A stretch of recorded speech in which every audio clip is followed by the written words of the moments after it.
Savages, another round of talks tomorrow in Geneva, also trying to stop Russia's war in Ukraine. The U.S. military seized another oil tanker, this one in the Indian Ocean, tracked all the way from the Caribbean, the War Department says, alleging the ship was violating President Trump's blockade of all tankers carrying sanctioned oil to or from Venezuela. America's listening to Fox News. You never know who might be taking the quiz. Hi, everyone. It's Candace Cameron Bure. Hey, everyone. It's Phil Simms. It's Dolores Catania. Hey, everyone. I'm Kix Brooks. It's Candace Bushnell. I'm Rob Paulson. I'm Ryan Serhant. Hey, everyone. I'm Nicole Palizzi. Everybody's Kevin Nealon. What's up, guys? It's Nia Sue, and it's time to take the quiz. 5 questions in less than 5 minutes every day. Listen and follow at thequiz.fox. The world of business moves fast. Stay on top of it with the Fox Business Rundown every Monday and Friday. Fox Business reporters, anchors, and hosts will bring you beneath the stock market speculation and boardroom drama to tell you about the biggest business stories of today. Whether you're on Main Street or Wall Street, Fox Business is invested in you. Listen to the Fox Business Rundown every Monday and Friday at foxbusinesspodcasts.com or wherever you download your favorite podcasts. President Trump is also the chairman of the board of Peace. And he posted on Truth Social, member countries have pledged more than $5 billion for Gaza, reconstruction, and humanitarian aid after the ceasefire that ended Israel's war with Hamas. And the president wrote at their meeting Thursday, they'll announce they've also committed to send thousands of personnel for an international stabilization force. President Trump also said his board would work with the United Nations, but he has been very critical of the UN, and it was part of the discussion at the Munich Security Conference. United States United Nations Ambassador Mike Waltz said, "We are pushing hard for the UN to go back to basics, to that peacemaking and peacekeeping function that was core to its founding." The ambassador claimed the Trump administration wants to strengthen the UN the same way it feels it's helped NATO. But he did get some pushback from the European Union's foreign policy chief, Kaja Kallas. When America goes to wars, then, a lot of us go with you. Kallas reminded Waltz, you are better off when you work with others. She noted that even superpowers can't do everything by themselves. Kevin Uretsky, Fox News. On Wall Street, it'll be quiet. No trading on this President's Day holiday. The NASCAR season's underway, starting with its most famous race. It was an all-out brawl for the lead down the home stretch of the Daytona 500, with a crowded pack of drivers going back and forth, causing multiple cars to crash. Reddick drops to the bottom. Alongside Elliott, in the wall goes Herbst, and Tyler Reddick comes to the line. Wow. A shower of sparks behind him. On Fox TV, Tyler Reddick becomes just the 4th driver ever to win the Great American Race without leading a single lap until the final one, while also adding another trophy to the case of NBA legend Michael Jordan, who actually co-owns the 23XI racing team that Reddick drives for. That's Greg Thompson. I'm Dave Anthony, and this is Fox News. Perhaps you're a collector, or perhaps all of a sudden you have a collection. Maybe it's an inheritance. How do you know what it's worth? This is Sean Thompson for Donley Auction. The market for antiques and collectibles is changing all the time. What is your collection worth right now? Well, I've got an easy way to find out. It's simple. You contact Donley Auctions. With their worldwide audience of live and in-person auctions, they have a good idea of how to tell you exactly what it's worth at exactly right now. They're ready to put top dollar in your pocket. The bigger the collection, the better. Go to DonleyAuctions.com and get the info on all things that they buy and sell to have an idea of exactly what Donley does and how much they need your collection. They have so many buyers, it's a great time to sell. Just simply make a phone call. Donley has traveled all over the country to pick up collections. Just call and talk to the people at Donley Auctions at 815-923-7000. Donley Auctions is your trusted partner in turning your collections into cash. DonleyAuctions.com. Wesley is a truck driver. I drive a truck, and I love what I do. A truck driver with IRS troubles. They told me I owed them $43,000. It got really bad. Quite a few letters in the mail. They were talking about wage garnishment, coming after my house, my car. Yeah, they don't play around. I seriously thought that I was going to lose everything. One sleepless night, Wesley finally made a call to Optima Tax Relief at 2 a.m. Got a figured I'd get a machine, but I didn't. I actually got to talk to an actual person in the middle of the night. He found just what he was looking for. Oh, they were great people. You need a team of people that know what they're doing. Optima Tax, they know what they're doing. Optima Tax Relief came through with flying colors. I saved an incredible amount of money. Happy don't even come close. I was absolutely overjoyed. Take Wesley's advice. If you're in any kind of trouble with the IRS, call Optima Tax Relief. Don't trust anybody else. Call Optima for a free consultation. Call 800-965-1433. 800-965-1433. 800-965-1433. Optima Tax Relief. Some restrictions apply. For complete details, please visit OptimaTaxRelief.com.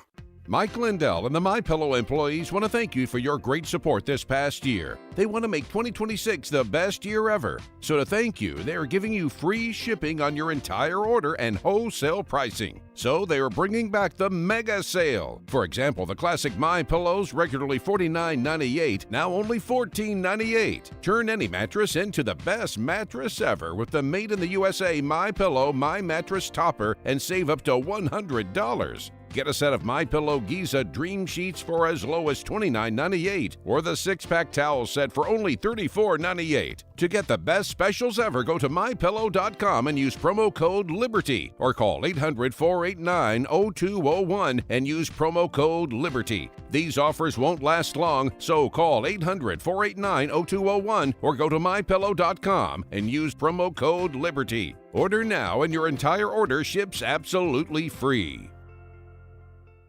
Whether you are old or young, no one likes to lose money. The market is at an all-time high. How much risk does your portfolio really have in it? Are you worried that you could lose your hard-earned money? Call TJ Stearns in Arlington Heights at 800-640-2256 for your free risk report. Call right now and we will include a full analysis of your portfolio. Don't wait until it's too late. Call TJ Stearns, a local and longtime sponsor on AM 560. Call 800-640-2256. Call now and tell him AM 560 sent you. Larry Elder compares the numbers. And then you get this. Well, Obama deported people on the border.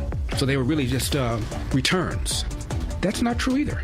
If you add up the people that Obama deported on the border, and he did, then his total deportations are not 3 million, they're 5 million, which means Obama deported a bunch of people, not at the border, but in the interior, just as Trump is doing right now. The Larry Elder Show.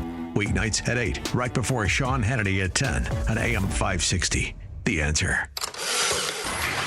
It's February 16th, and this is your Fox Daily Snapshot. Today is Do a Grouch a Favor Day. Go away. Close my can lid there. You're letting all the fresh air and sunlight in. Boy, I hate that. This is the day to try and find the sweeter side of the grouch in your life. On this day in 2019, Pope Francis defrocks ex-cardinal and Archbishop of Washington, Theodore McCarrick, for sexually abusing minors and adults. He's the first cardinal to be removed for sexual abuse. Athens and parts of Greece covered in an unusually heavy snowfall in 2021. The snow stopped most public transport services in the capital, downing trees, causing blackouts in several suburbs, and halted COVID-19 vaccination. Born on this day in 1990 in Toronto, Canada, singer, songwriter, producer The Weeknd. He was the star of the Super Bowl halftime show in 2021. I'm CJ Papa. That's your Fox Daily Snapshot. Hey, it's Mike Gallagher, hoping you'll join me on the unforgettable Gulf of America cruise happening in November of 2026. Imagine this: turquoise waters, white sand beaches, incredible food, insightful conversations about the future of America. Scott Jennings and I will be your hosts. We'll dive into the issues shaping America as we cruise through some of the most stunning destinations while honoring the 250th anniversary of our nation. Book your cabin today. Text the word cruise to 94878. Text cruise to 94878 or visit mikeonline.com. Did you know most remodeling mishaps start before construction even begins? Here's something else you should know. At Forever Remodeling, we do things differently. Every kitchen, bathroom, and basement project starts with smart planning, detailed 3D designs, a clear scope of work, and accurate pricing, all sorted out before you get started. No surprises, no stress, just beautiful results. Done right the first time. Visit foreverremodeling.com. That's the number 4, EVER, remodeling.com. And schedule your free in-home consultation today. The following is a paid political announcement. Stay tuned for a special message from Angel Dad Joe Abraham about his daughter Katie. Put yourself in my shoes. I just spent my first Christmas without Katie. My daughter was murdered by an illegal immigrant Governor Pritzker protected. Imagine her final breaths, knowing that you would have given your life for hers, but you didn't have the chance. Put your child in Katie's shoes. Think of the unfulfilled dreams, the unrealized joys, and the permanent loss. I'm not a political guy, but when politicians unleash violent criminals, we all need to get involved. We can do better, and we must do better. Ted Dabrowski would have protected Katie, and he'll protect your children the way I wish someone had protected mine. I'm Ted Dabrowski, and I approve this message. At Signature Bank, going the distance for business banking customers is what we do every day. We understand that business owners have a strategic mission, a drive to succeed, a plan for growth, and don't have time to wait for a bank to respond. With Signature Bank, you not only have a banking partner that has roots right here in Chicago, but our decisions are made locally too.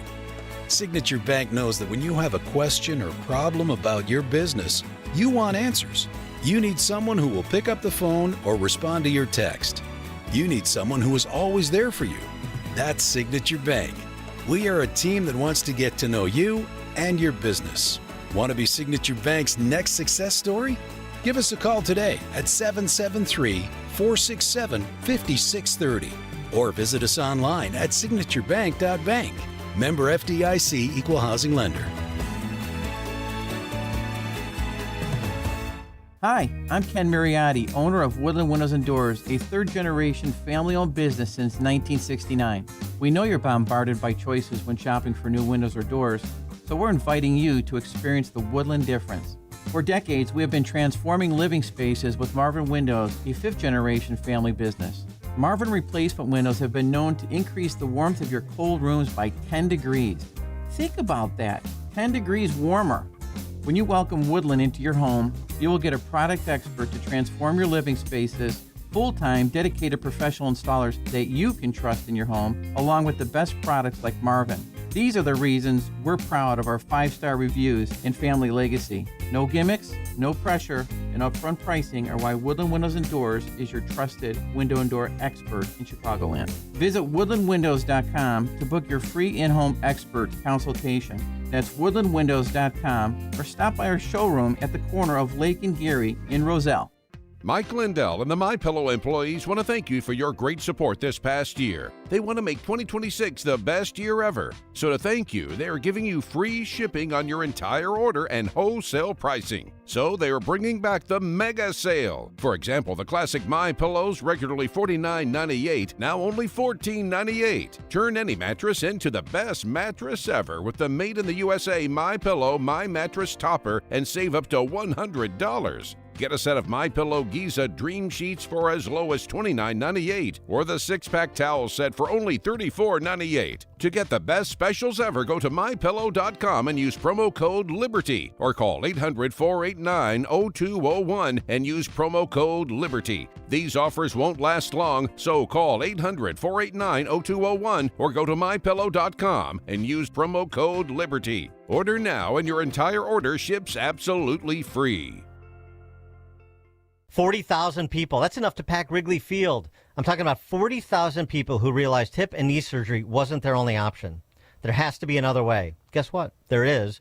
They found it at QC Kinetics, an alternative to surgery. I know this because I've met these patients. They are moving better and hurting less thanks to QC Kinetics' advanced regenerative treatments. Surgery isn't always the answer. Do your research and talk with my friends at QC Kinetics. They offer natural treatments backed by real science. They will activate your body's natural healing power. Safe, natural, non-surgical. Osteoarthritis only gets worse, so don't wait. Get started this month. 40,000 people can't be wrong. Before you choose surgery, talk with QC Kinetics and tell them Dan Prof sent you. That's me. Call today, 312-827-6261. That's 312-827-6261. Once more, call QC Kinetics, 312-827-6261. In his new movie, The Dragon's Prophecy, Dinesh D'Souza brings the new Middle East into focus with a message of perseverance, faith, and a shared global destiny. Could the fate of the world, of humanity itself, be somehow tied to this place? At long last, we have peace in the Middle East. Israel and Christians are coming together in a way they have never been before since the book of Acts. But is this the end of Hamas and radical Islam? What does the Bible say? We have to become fighters in the spirit for God. We don't accept what the enemy wants to do with our culture. We don't accept what he wants to do with the nation. If we keep fighting, we win. Powerful, prophetic, a must-see movie based on Jonathan Cahn's international bestseller, The Dragon's Prophecy, combines history and scripture with faith, justice, and renewal. The Dragon's Prophecy, a new film by Dinesh D'Souza, now available on Amazon, YouTube, and iTunes. If you're near retirement or thinking about retiring, you probably have a lot of questions. How do you make your savings last? How much should you take out and when? You're ready for retirement, but are your finances? I'm Edward Jones financial advisor, Nolan Webster. Let's work together to make sure your finances meet your unique needs over the long haul. You've done what it takes to get there. Now it's time to make the most of retirement. Call me at 224-801-6107 to schedule an appointment. That's 224-801-6107. Edward Jones, member SIPC. As a local business owner, you get called every week by marketing companies. We get it. We have hundreds of satisfied customers. Here's what a satisfied client recently said. Open enrollment is going great. We're hitting record numbers. Thank you so much for this report. It really is amazing to see how the marketing is really shaping our enrollment around the city. Salem Surround. Is your business hard to find online? Meet with a digital marketer today for ideas that will make your business stand out. Visit salemsurround.com. Now, your official weather forecast. Today will be warm with the temperature reaching a record-breaking 65 degrees, surpassing the previous record of 58 set back in 1921. Expect a mix of clouds and sun throughout the day with breezy conditions in the afternoon. Tonight will be partly cloudy with a low of 40 degrees.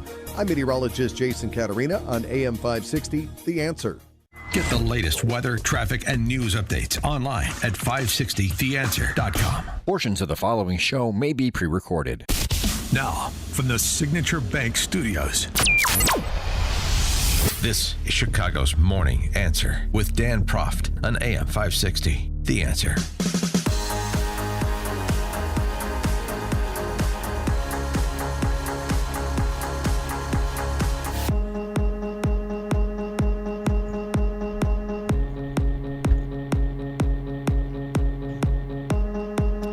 Top of the morning, Dan Proft here. So I saw there were some additional walkouts at government schools around the Chicagoland area on Friday. Was this the third walkout in the last 2 weeks in Aurora? East Aurora, West Aurora high school students. A lot of Mexican flags being waved. That contingent. And then they decided, very much in keeping with, I assume, the trainers who are training them to become mindless activists, just as they were once trained to become mindless activists and installed in these government schools, pay it forward. I assume they inspired the same sort of mostly peaceful conduct that you see where there are other flashpoints around the country.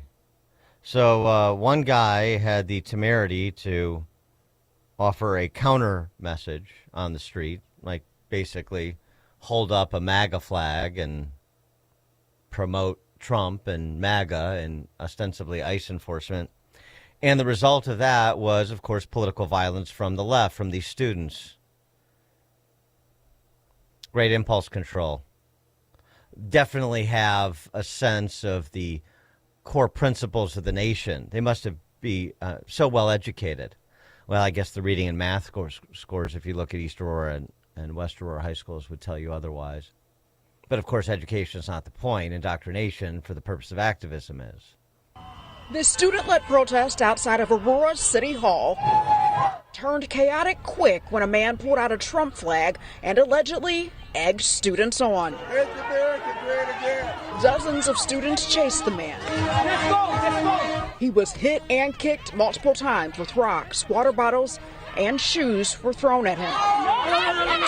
After several minutes, volunteers, including an East Aurora High School dad who doesn't support Trump, helped the man escape into Fifth Third Bank. He didn't listen to move away from him. He didn't listen. They went up to him. He didn't listen, so he got what the left gives you, which is a good beatdown, because you committed the crime of disagreeing. Those thought and speech crimes, they have to be punished by the great vanguard that is saving our democracy for us. 312-642-5600 is the Chicago Morning Answer call-in and text line. Yeah. He posted a MAGA flag, or he held up a MAGA flag, and so there's some video of this, shoes being thrown at him, rocks, punched, kicked, has to flee into a bank lobby, the lobby of a bank, in order to avoid the droogs. But I guess,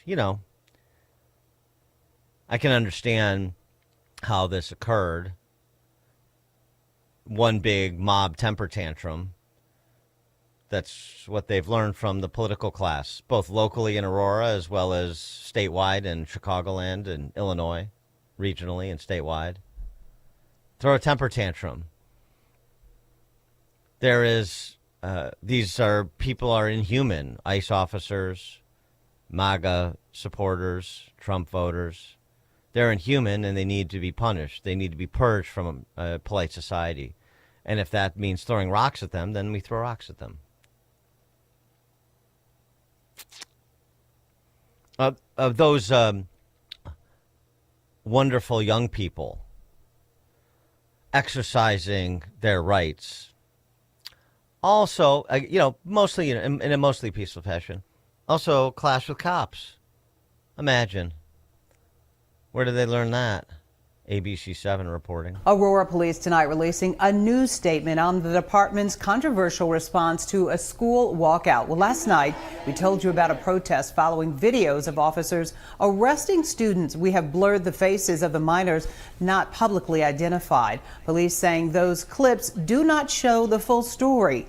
The police chief saying tonight, quote, officers were encountering active and ongoing resistance as they attempted to take individuals into custody. No additional force beyond the takedown was used to complete the arrest despite continued active resistance from those involved. Police also say several officers were injured and one had a head injury requiring 6 staples. The department says that the incident will undergo a thorough review. I'm sure it will. Illinois State Senator Karina Villa, West Chicago. We'll hear more from her shortly. She wants the officers to be held accountable for the students' violence against the officers. The officers need to be held accountable, and the charges against 3 teens who were arrested should be dropped. Right. So now you know where the teens learned it. Now you know where the East Aurora and West Aurora teens learned it. From the previous generation that has now been installed in public offices like your local state senator.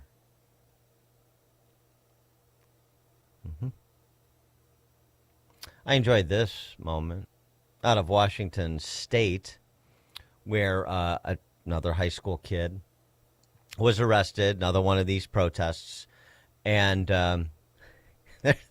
they're so tough. They're so tough until they run into consequences. She interfered with an officer arresting another student who decided to be less than peaceful. And this was her moment when her hands were behind her back. Did you hear that? I want my mommy. I want my mommy. The cry bullies. The cowardly thugs. Those are not oxymorons, they're redundancies, even at these teenagers. What a joke. I saw Glenn Bardiste had a walkout, too. If I'm missing any, please do provide notoriety. That's what they seek. Happy to do so. Throwing rocks at somebody who has a different political viewpoint than you. In Aurora. There's this movie, I think I've mentioned it before on the show, Speak No Evil. It was remade by, there was a remake recently in the last couple of years. James McAvoy played the main antagonist. But I believe it was a Danish film originally. And I won't give away the whole plot. But this one couple befriends this other couple, and their two kids, the kids of both couples. And they increasingly engage in ugly, uncouth, and even violent behavior, the one couple does to the other couple. And the other couple is too polite to do anything about it, other than sort of, speak in hushed tones to themselves, like, what is going on here? I don't want to be around these people anymore. But they can't even bring themselves to leave this other couple's presence until it's too late to leave. And, I guess I am going to give away a little bit of it. At the end of the film, so spoiler alert if you haven't seen the original, because they didn't do the same ending in the remake that they did in the original. The original's better. The end of the original, the couple that was just too polite to call out boorish, intolerable behavior as it continued to escalate against them and their kid, ultimately gets stoned to death by this couple that had been engaged in the increasingly boorish and then violent behavior. And right before the last stones are thrown that put them in the grave, one of them says, "Why are you doing this?" And the barbaric couple says, or the dude of the barbaric couple says, "Because you let us. Because you let us. You let us engage in barbarism. So that's what we did."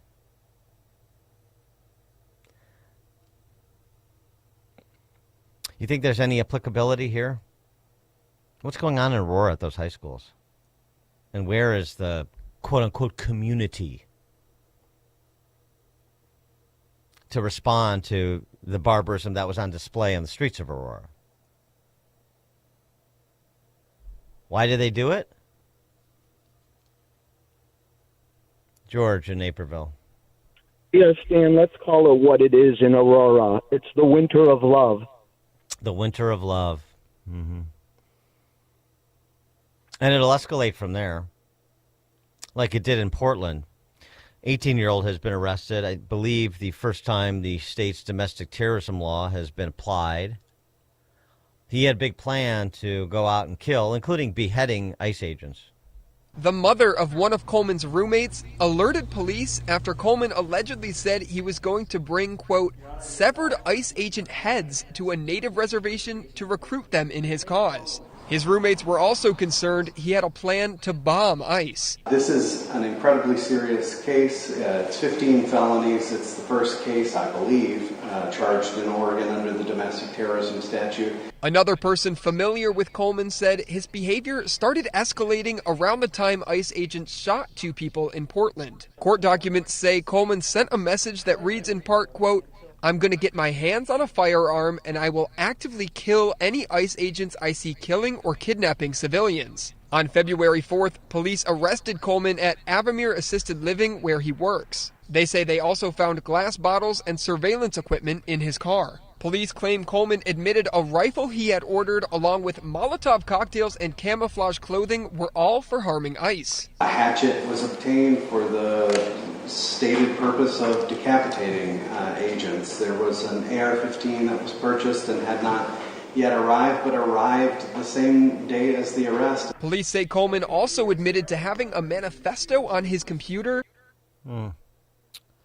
Well, when you sanction violence as the means to just ends, which is exactly what the left has done, when you sanction it, you beget it from young people without impulse control and who were never learned it at home or certainly in the schools, and are being indoctrinated perhaps within both institutions as well.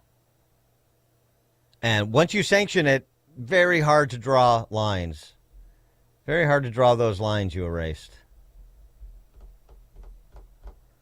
Coming up at 5:38, speaking of sanctioning the orthodoxy of a viewpoint, the gym teacher that resigned from that West Chicago middle school over his social media post, Go Ice, he speaks out for the first time. I would say it's about time.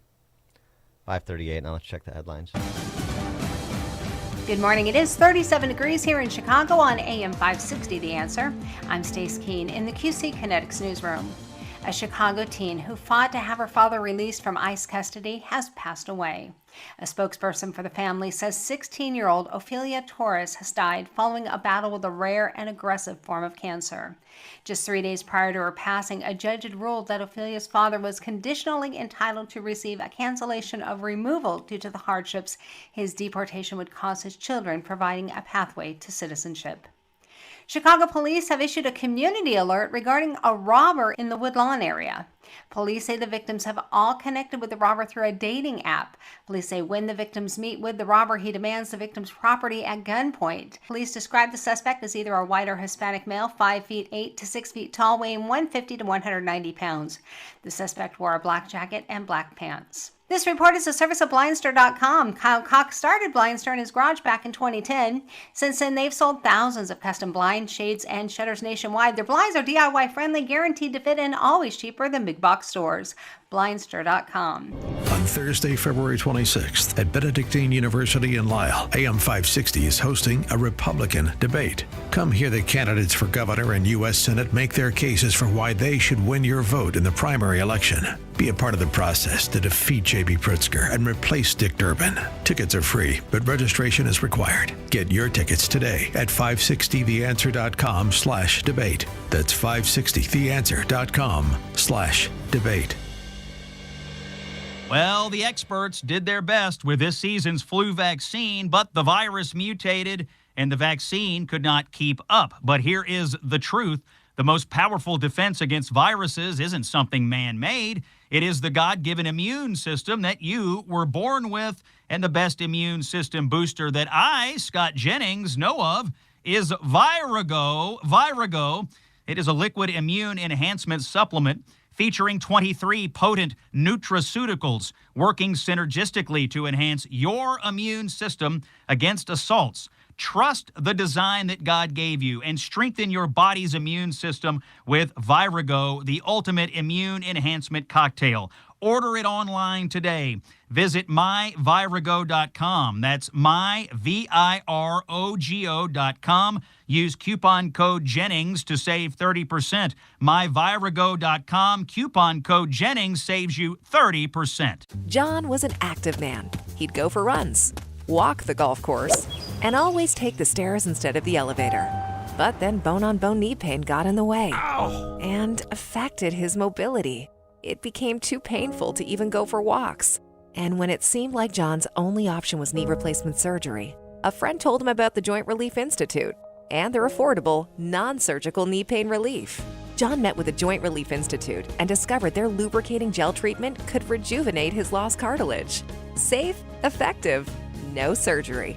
Long story short, John is now back to being active without pain or medication. There is an alternative to knee replacement surgery. Stop living in pain. Call the Joint Relief Institute today, 708-315-6800, or visit jointreliefinstitute.com. Locations in Glenview, Oak Brook, and Orland Park. That's 708-315-6800. Medicare and most private insurance plans accepted. Reclaim your mobility with the Joint Relief Institute. You need a construction company, but who? Call Croscom. A construction company you can trust that shares your Christian and conservative values. For decades, Croscom has been doing work in Chicagoland, Northwest Indiana, and Wisconsin. Roofs, siding, windows, doors, gutters, basically everything for your home or business, even solar. Quality work and professional services that make you feel great about your decision to work with Croscom. Call Croscom. Croscom. 630-871-5500. Give them a chance to earn your business. If your repairs are due to storm, fire, or flood damage, you need to call Croscom. They're licensed public adjusters. They work for you, not the insurance company. Croscom will work to get you the money you deserve, the maximum payout. They know the insurance companies and how to deal with them. They win for you. Call Croscom. Croscom Construction and Public Adjusters. This is Dan Lights with Croscom. You can trust us with your home or business for high-quality work and fair prices. It's the only way we do business. 630-871-5500. CroscomPublicAdjusters.com. Hair Volume from New Nordic will make your hair look thick and healthy. Hair Volume is available online at Amazon and NewNordicUSA.com or in the hair care aisle at your local CVS. Now, your official weather forecast. Today will be warm as the temperature reaches a record-breaking 65 degrees, surpassing the previous record of 58 set in 1921. Expect a mix of clouds and sun throughout the day with breezy conditions in the afternoon. Tonight will be partly cloudy with a low of 40 degrees. I'm meteorologist Jason Caterina on AM 560, The Answer. Get the latest weather, traffic, and news updates online at 560theanswer.com. Now, from the Signature Bank Studios. Be a part of AM 560's Republican debate on Thursday, February 26th at Benedictine University in Lisle. Get your free tickets today at 560theanswer.com/debate. Top of the morning, Dan Proft here. Tell me more about what's going on at the government schools in your neck of the woods. Text from 815. My wife is a teacher at Lockport Township High School. Walkout kids received a double detention. Good. Well, one government school not sanctioning this silliness. I mean, you go out and exercise your rights whenever you'd like on your time, but we're not participating as a taxpayer-funded institution in this. That distinguishes Lockport from East and West Aurora, from Glenbard East and other schools, doesn't it? Of course, there'll be no repercussions, because who's going to show up to the school board to demand any? Who's going to run for school board to change the trajectory? James Hydorn. I knew his name. I didn't disclose it because I wanted to let him disclose it if he wanted to. James Hydorn is the gym teacher at a West Chicago grade school who resigned under pressure from the administration and, frankly, the entire community, or at least the power structure of it, including the disgusting mayor of West Chicago, this gelatinous, putty-faced peahat named Daniel Bovee. And who's going to say anything to him? James Hydorn is speaking out now to Fox Digital, trying to get him on the show. It's about time he did. It was a mistake for him to resign. The Facebook post again, for those unfamiliar with the story, 2 words, go ice. That's it. And then the community was racked with pain. A community in crisis over one teacher's social media post, go ice.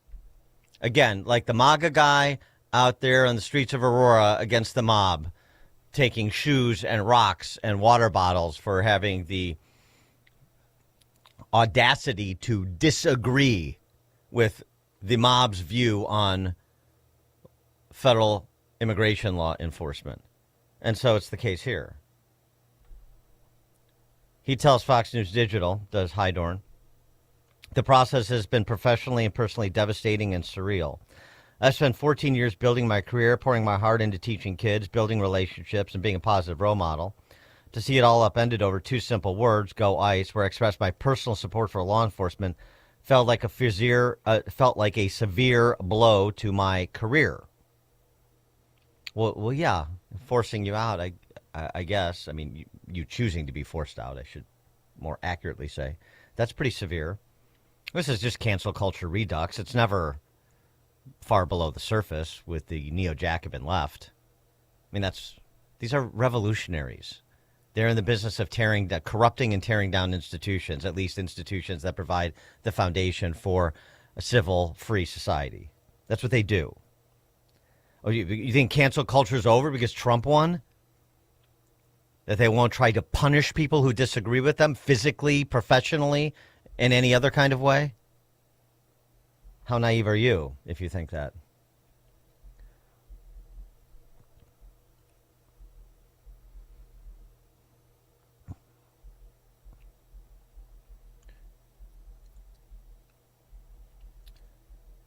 He went on to say, this started with a two-word comment on my personal Facebook page supporting law enforcement, nothing more. It wasn't directed at any student, family, or school community. Second, I was placed on leave and faced intense pressure before any full investigation or fair process could play out. With this, it led to my resignation. Full investigation into what? Go ICE. You just explained it. Investigation over. Now, you either have the right to do that as a teacher at the middle school, and by the way, you do. When this story broke, I went through basically the case law, which informs the NEA's position, and thus the IEA, the teachers union's position on what Hydorn did. And the unions, in their own best practices, should have backed his play. I don't know if they were willing to or not. And I understand it's not fun to face down the mob. But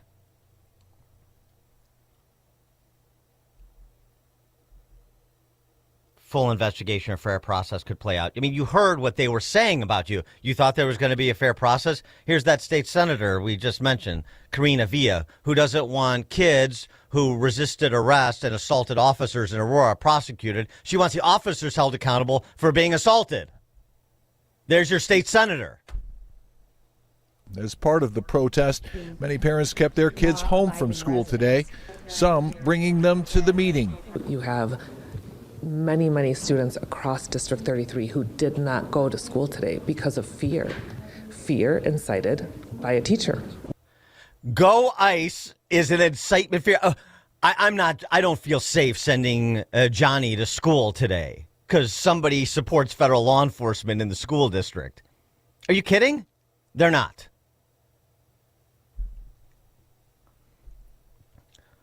Hydorn, quoting, I lost my career, my income, and the chance to close out my time with my students properly. No farewell, no goodbyes.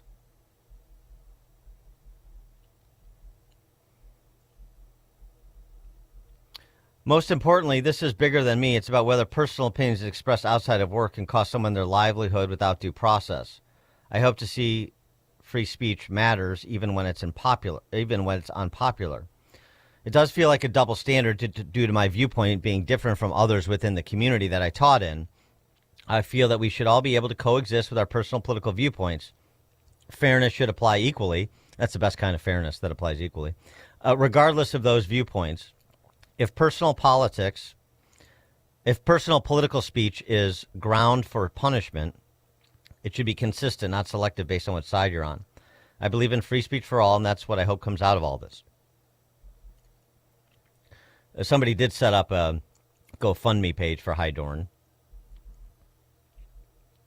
He continued, emotionally, it's been a roller coaster that has me feeling a great deal of shock, loss, and deep sadness over losing daily contact with my students. Feelings of anger and frustration, how quickly things escalated without real dialogue and grief, not getting to say a proper goodbye to the kids I care for so much. I've had sleepless nights, but I'm trying to stay focused on my family and support I've received from people who know the real me. To my students, I want you to know that I care about you deeply and always have. The person you knew in class, the one who encouraged you, played with you, and cheered you on is the same person. I've always tried to provide the best learning environment and great atmosphere for us all to grow. I've always had your best interests in mind, showing passion, support, care, and safety no matter what. I would never want any of you to feel unsafe or unloved. You are amazing kids, and I'm proud of every moment we shared. I know I can't change people's minds for those who are angry, upset, or have lost trust in me, and I'm sorry for that because I always had my students and the community's best interests in mind, and I never intended to cause fear or harm to them or their families. Well, I'm sure he's a nice guy, and by the way, I haven't seen a cross word posted about him in terms of his actual job performance, in terms of how he was otherwise received in the community. He was there for 14 years. That's enough time to, establish a track record. And so the rally for Hydorn is coming? Is it? Anybody? West Chicago? The area? Yeah. One lone phys ed teacher in a West Chicago middle school. One lone MAGA guy in the streets of Aurora. And you wonder why people are afraid to confront the mob, because they feel like they're going to be doing so alone.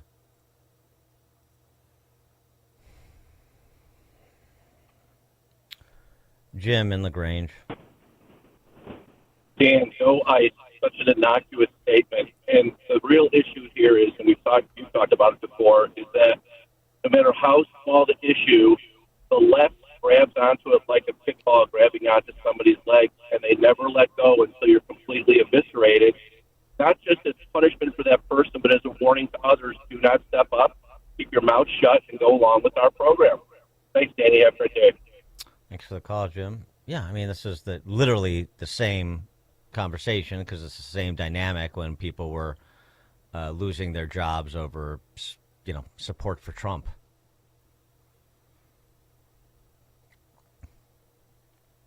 Michael, Southside. Good morning, Dan. Thank you so much for taking my call. James Hydorn and Judge James Brown have more in common besides their first names. Mm-hmm. Both men are white males who were canceled merely for exercising their freedom of speech. I think that this whole cancel culture is starting to take a really dark turn. We're merely expressing. I mean, yeah, the comparison to Jimmy Brown is right, but starting to that is intrinsic to it, darkness. Anytime you see something like this, it is all evil because it is totalitarian, and I do say evil. So it was evil when it was happening, when it was the height of it, and people were actually paying attention, and this cancel culture became a phrase that was used in our popular conversations. And then it sort of dissipated because Trump wants everything's fine. These, on again, off again MAGA voters who don't have the attention span to stay engaged for more than 5 minutes. It's fine now.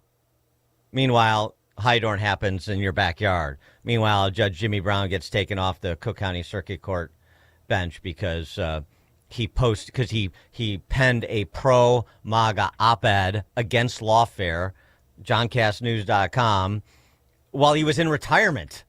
Before there was a solicitation by the Illinois, just to refresh that story too, to provide more symmetry to what Michael's saying.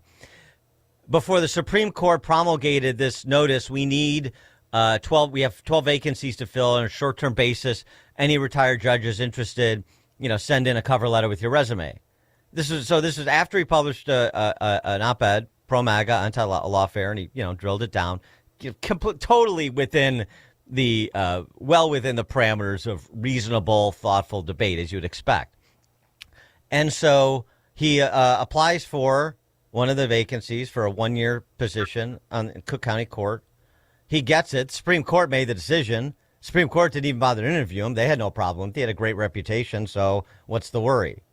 And then these, the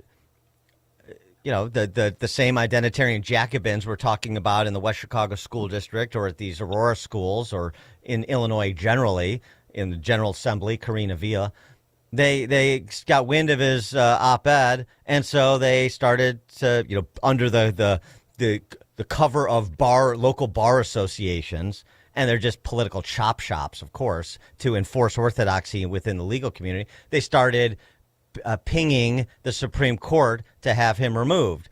And the chief judge in the Supreme Court of the Cook County Courts now, Charles Beach, privately supported him. You're a good judge, Jimmy. I'm with you all the way. Just let it die. Of course, it wasn't going to die because they know when they have the run of the place. And so it didn't. And ultimately, the Supreme Court buckled, in a one sentence, basically, your appointment is terminated. And now we're going to fight it out. He's going to fight it out. And you'll see it's coming. So he's going to put in the fight, just like Hydorn is now speaking. And Hydorn should do more than do a GoFundMe page. You should speak out a little bit more vociferously. and try to frankly just shame some of the people who are not rallying to his defense, for God's sakes. Starting with that douchebag mayor who calls himself a friend of Hydorn's, even as he trashed him and vilified him with friends like the left. So I can't associate with these people. Awful people. People who are always looking to jackpot their neighbor, as they call them, my neighbor and my friend. Those are bad people.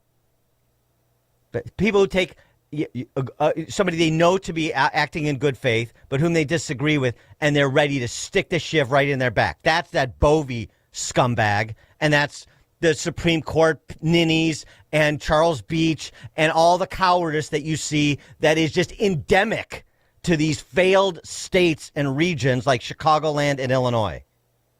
It's sickening. Thanks for the call, Michael. Honestly. Yeah, and we talked about this at Cancel Culture too. I know people have more to risk than I do, so it's easy for me to bloviate because, I'm a conservative news talker, and this is what I do, and they can't get me, and so on and so forth. Well, not exactly true, but I'm certainly more insulated than most people. I get it.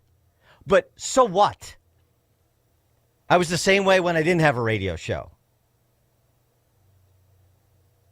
I was the same way when I could have, play the game and gone on to be a lobbyist and make, big money and then decide I'm going to be a public servant and run for mayor like John Kelly or somebody like that, the flimflammery that goes on here. Rick Heidner. I mean, do you really want to live like this? Do you really want to watch a gym teacher in your school district be treated like this and say nothing? Your friend in the legal community on the bench, and he knows all these people who, of course he does, privately supporting, but I can't risk anything. Wow. What an inspiration you are. And at the same time, they run around pretending that they're the saviors of our representative republic. That doesn't gall you?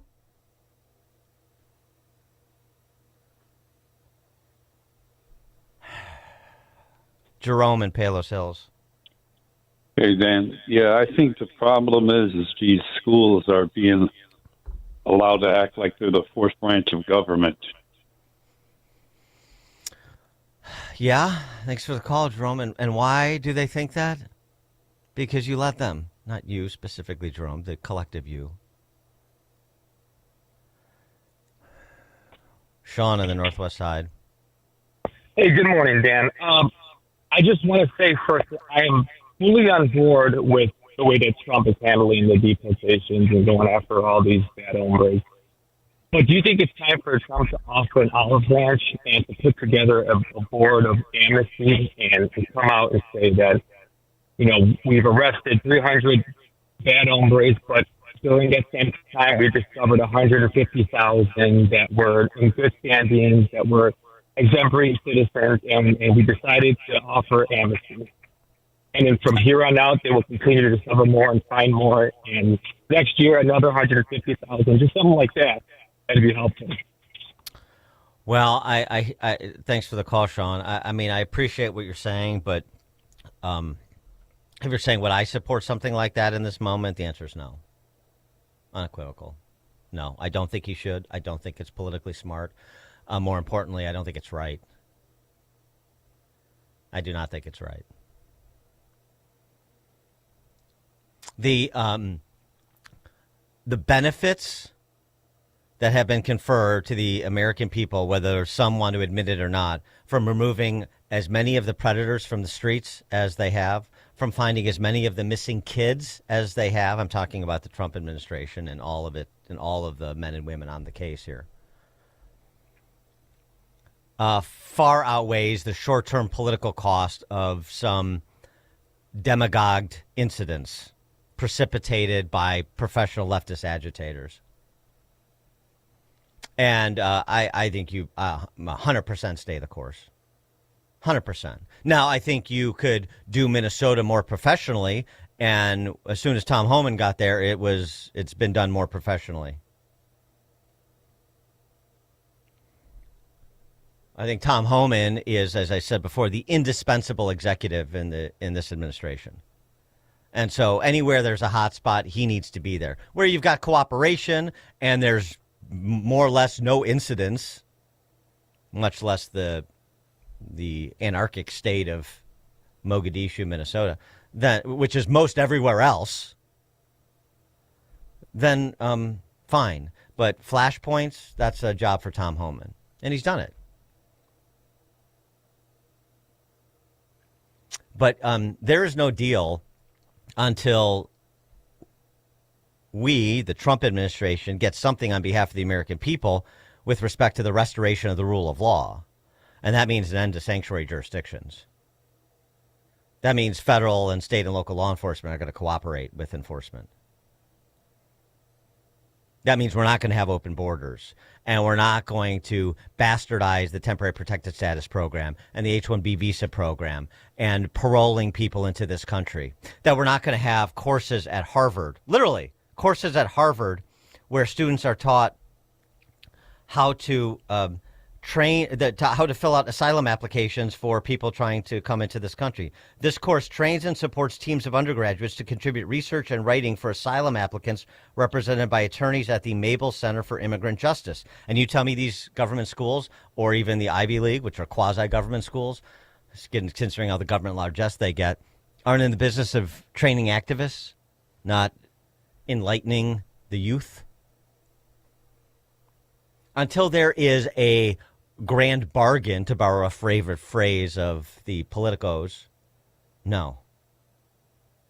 You're here in this country illegally, so you're a fugitive from justice. And because you've been a fugitive from justice for a while, and you haven't done anything else that is violative of the law, somehow you get rewarded for that? That doesn't make much sense to me. You want to talk about all of the asylum seekers and these programs and and attracting the best and brightest, and even your quote unquote dreamers, kids brought to this country and left here in so many cases through no fault of their own. I'm happy to have a substantive conversation. I suspect Trump is too. He offered a compromise in his first term, and they slapped his hand. Nothing less than open borders will do for them. And until they want to come off that posture, then why would I negotiate against myself? To the detriment of the country, remember, that's the mind's eye, by allowing this lawlessness to continue. And, otherwise law-abiding people playing by the rules, on the hook to pay for people who aren't in states like California and Minnesota and Illinois and New Jersey and New York and Maryland. Why would I sign on to that? I wouldn't. Dan Proft, Chicago's Morning Answer. The more you listen, the more you'll know. This is Chicago's Morning Answer. Morning Answer on AM 560. The Answer. At AlmostFreeTeeth.com, they're dedicated to making smiles great again. If you have medical PPO insurance, find out how you could save 90% off on average to get a beautiful dental implant-supported smile. Check if you qualify right now at AlmostFreeTeeth.com. If you're over 40 and plan to retire someday, the window to protect what you've built may be smaller than you realize. As retirement moves from someday to on the horizon, protecting what you've built becomes just as important as growing it. And that's where Noble Gold Investments comes in. They help investors reduce risk by adding gold and silver to their portfolios. Visit NobleGoldInvestments.com, NobleGoldInvestments.com. Past performance may not be indicative of future results. Investing in precious metals involves risk. Consult with your tax or financial professional before making investment decisions. AM 560. The Answer. Texter from 847 just reminded me that the good state senator, Karina Villa is running for comptroller. She's in the primary for comptroller. Try and work her way up. She'll be running for governor in a cycle or two, I'm sure. Coming up at 6:06, Marco Rubio's impassioned defense of Western civilization at the Munich Security Conference. It's now 6 o'clock on AM 560 WIND. They still have hope. I'm Dave Anthony, Fox News. That's what Savannah Guthrie says in the Today Show host's new video on Instagram that also has this message to whoever has her mother or knows where she is. You're not lost or alone. and it is never too late to do the right thing. And on day 16 of the search for Nancy Guthrie, there's a focus on DNA on a glove found near her home, a glove similar to the one that masked suspect is wearing on the Nest Cam video. The DNA profile lifted from that glove will be added to the CODIS national database for comparison. We could get results soon. Now, CODIS contains more than 19 million offender DNA profiles and has helped the FBI in more than 750,000 cases. And Fox News Digital reports that investigators are using a high-tech Bluetooth scanner on the bottom of low-lying helicopters to detect Nancy Guthrie's pacemaker signal. That's Fox's Matt Finn in Tucson, Arizona. It is day 3 for Homeland Security without funding, and with Congress on break this week, there's no funding in sight after Democrats had blocked it, demanding ICE reform after controversial immigration enforcement in Minnesota, including 2 deadly shootings. Senator Chris Coons tells Fox News Sunday they ought to wear body cameras. You ought to be able to know that they are law enforcement and what agency they're from and have a name or a badge number. But Republican South Carolina Senator Tim Scott told Fox, "You're making our homeland, the United States of America, less secure because you're trying to make a political point." ICE still has funding, but Homeland Security Fed workers at the TSA and elsewhere are going without paychecks. That's Fox's Jill Nato. Iran's foreign minister is holding talks today with the head of the International Atomic Energy Agency ahead of another negotiation with the U.S. tomorrow in Switzerland after President Trump's threats to attack again unless Iran makes a nuclear deal. There will also be another round of talks tomorrow in Geneva trying to stop Russia's war in Ukraine. WIND, Chicago. Good morning. It is 37 degrees here in Chicago on AM 560, The Answer. I'm Stace Keen in the QC Kinetics newsroom. An Illinois state senator is pushing a sweeping but voluntary change to the state's pension system that would allow public employees, including teachers, to opt out of traditional pensions in favor of market-based retirement plans similar to a 401k. Katrina Barker has the story. Bill sponsor State Senator Chris Bolkema described the proposal as an expansion of an option that already exists for university professors in Illinois who currently have access to market-based retirement plans. I could opt to invest into the market through a system where, number one, you get to call your shots on your money and where it gets invested, and number two, over time, especially with the Tier 2 employees, it would have a lot higher returns year over year from a market perspective. A special ed teacher has been fired after being accused of placing a student in a chokehold. According to reports, 44-year-old Tamika Ode has been charged with battery of a child following the alleged incident last November. Officials with Chicago Public Schools say they cannot comment about active investigations. 2 people are dead following an accident on the Eisenhower Expressway early Sunday morning. Police say the accident involved a white sedan that crashed into a support column. Both people inside the vehicle died at the scene. And the Chicago teen who fought to have her father released from ICE custody has passed away. A spokesperson for the family says 16-year-old Ophelia Torres has died following a battle with a rare and aggressive form of cancer.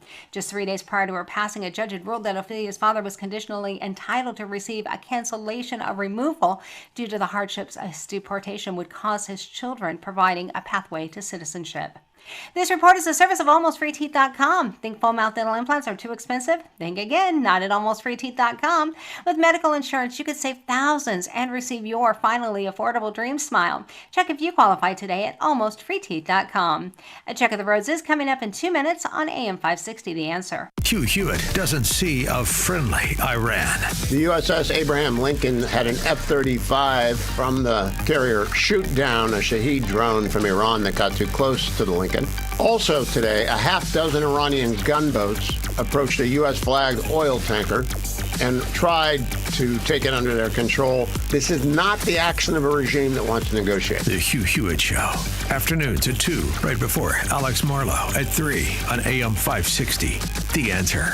If you or someone you love are getting high quotes for dental implants, visit AlmostFreeTeeth.com today. With a medical PPO insurance plan, it's possible to save 90% off on average to be able to smile again. Check if you qualify now at AlmostFreeTeeth.com. The Tunnel to Towers Foundation honors America's heroes and their families, heroes like Scott Abrams. Now, for more than 3 decades, Scott served his community and country while he was on his NYPD motorcycle escorting a funeral procession. Scott was hit by a bus, leaving him partially paralyzed. Tunnel to Towers was able to honor Scott with a mortgage-free smart home Please join us supporting the Tunnel to Towers Foundation. If you can donate $11 a month, go to their website, the letter T, the number 2, the letter T.org. My name is Whitney Allen, and I'm a widow. After my husband died, the last thing I wanted to think about was money. Ethos made it affordable to get life insurance. Signing up was fast and 100% online. I knew that I could pay our mortgage and have food in the fridge. I could focus on my kids. No one ever tells you how much you're going to depend on that policy. I am so grateful we had coverage. Get your free quote at ethos.com/save. That's ethos.com/save. Paid spokesperson. Time spent on application may vary. Online health questions required. If you owe back taxes, listen carefully to rule number 1. Never go up against the IRS alone. They're cracking down, freezing bank accounts, garnishing paychecks, canceling passports. Even your home or business could be at risk. But here's what they don't tell you. The IRS has powerful tax relief programs that could save you thousands if you qualify. That's why smart people call Optima Tax Relief, America's #1 tax resolution firm. Nobody knows these programs like the experts at Optima. Their team of tax attorneys and licensed professionals have resolved over $2 billion in tax debt for people just like you. The IRS is not stopping, so don't wait and don't take them on alone. For tax help you need, for tax help you can trust, call Optima today for a free consultation. Call 800-965-1433. 800-965-1433. 800-965-1433. Optima Tax Relief. Some restrictions apply. For complete details, please visit OptimaTaxRelief.com. Taking a look at the roads from the Team Huckberg Traffic Center, I'm Jane Klaus. On the expressways, things are moving along just fine this morning on a President's Day holiday. The Eden's looking good in both directions. The Kennedy, no delays either way between O'Hare and downtown. The outbound Eisenhower, you do have a crash on the left shoulder just before Higgins, so watch out for that. Stevenson looking good. There was a crash blocking a right lane just before Kedzie, but it's been cleared. And on your tollways, the northbound exit ramp to the Lake Forest Oasis has been reopened after a stall there. Otherwise, things are moving along just fine. This report is a service of the AM 560 store. Order t-shirts, hoodies, and more from your favorite AM 560 brands, including Prof University and the Sean Thompson Show, when you go to 560theanswer.com/store. Chicago's Morning Answer continues next, but now the latest forecast from the Air Right Heating and Cooling Weather Center. Today will be warm as the temperature reaches a record-breaking 65 degrees, surpassing the previous record of 58 set in 1921. Expect a mix of clouds and sun throughout the day with breezy conditions in the afternoon. Tonight will be partly cloudy with a low of 40 degrees. I'm meteorologist Jason Caterina on AM 560, The Answer. Get the latest weather, traffic, and news updates online at 560theanswer.com. This hourly segment is brought to you by Forever Remodeling. Stress-free and high-quality remodeling. View their stunning transformations online at the number 4everremodeling.com. Now, from the Signature Bank Studios, this is Chicago's Morning Answer with Dan Proft on AM 560. The Answer.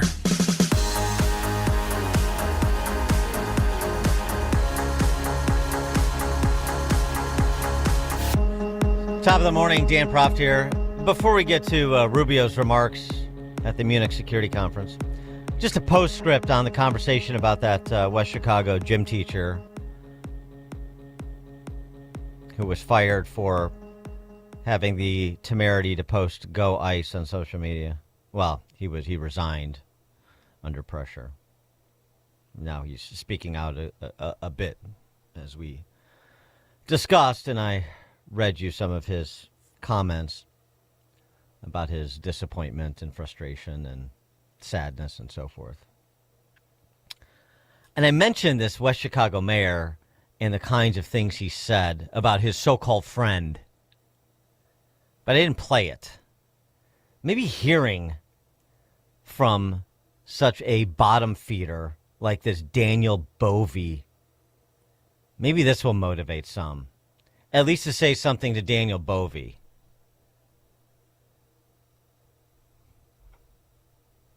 His friend. We are a community, and the person at the center of these events is part of that community. I've known this person for quite some time and consider them a friend. I talked to this person in the last day, and this person seems to understand that they did something that was wrong, and as I said to this person, this is not, it's not right what you did. And I don't know what's going to happen. I don't know what the end is going to be, but it doesn't need to define you as a person. And I believe that. I believe that we should give people second chances whenever we can. At the same time, actions have consequences. The point is that there are processes and there's due process in place. And many of us have been bothered how ICE has disregarded due process. Many of us have been bothered of how ICE has dehumanized people. So let's not turn and do the same thing. Let's not dehumanize this person by our comments, and let's not short circuit the due process, which is merited. This guy is so full of it. So full of it. Guys like that are a dime a dozen. And you're going to live under the thumb of that guy? Do you have any self-respect to let that peahat get away with that phony, high-minded bull jive? He is part of the mob unleashed on this guy to vilify him and call him a racist. He said, I'm not sending my kid to school either. In solidarity with the mob, of course, because everyone's so scared.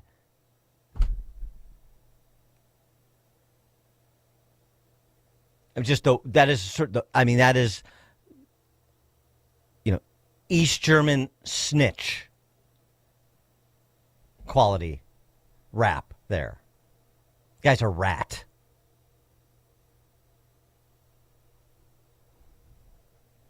And then it's all about the kids and the processes. And boy, oh boy, it's just so infuriating. And the most infuriating part is that the Daniel Bovies not only get away with it, they thrive on it in Illinois.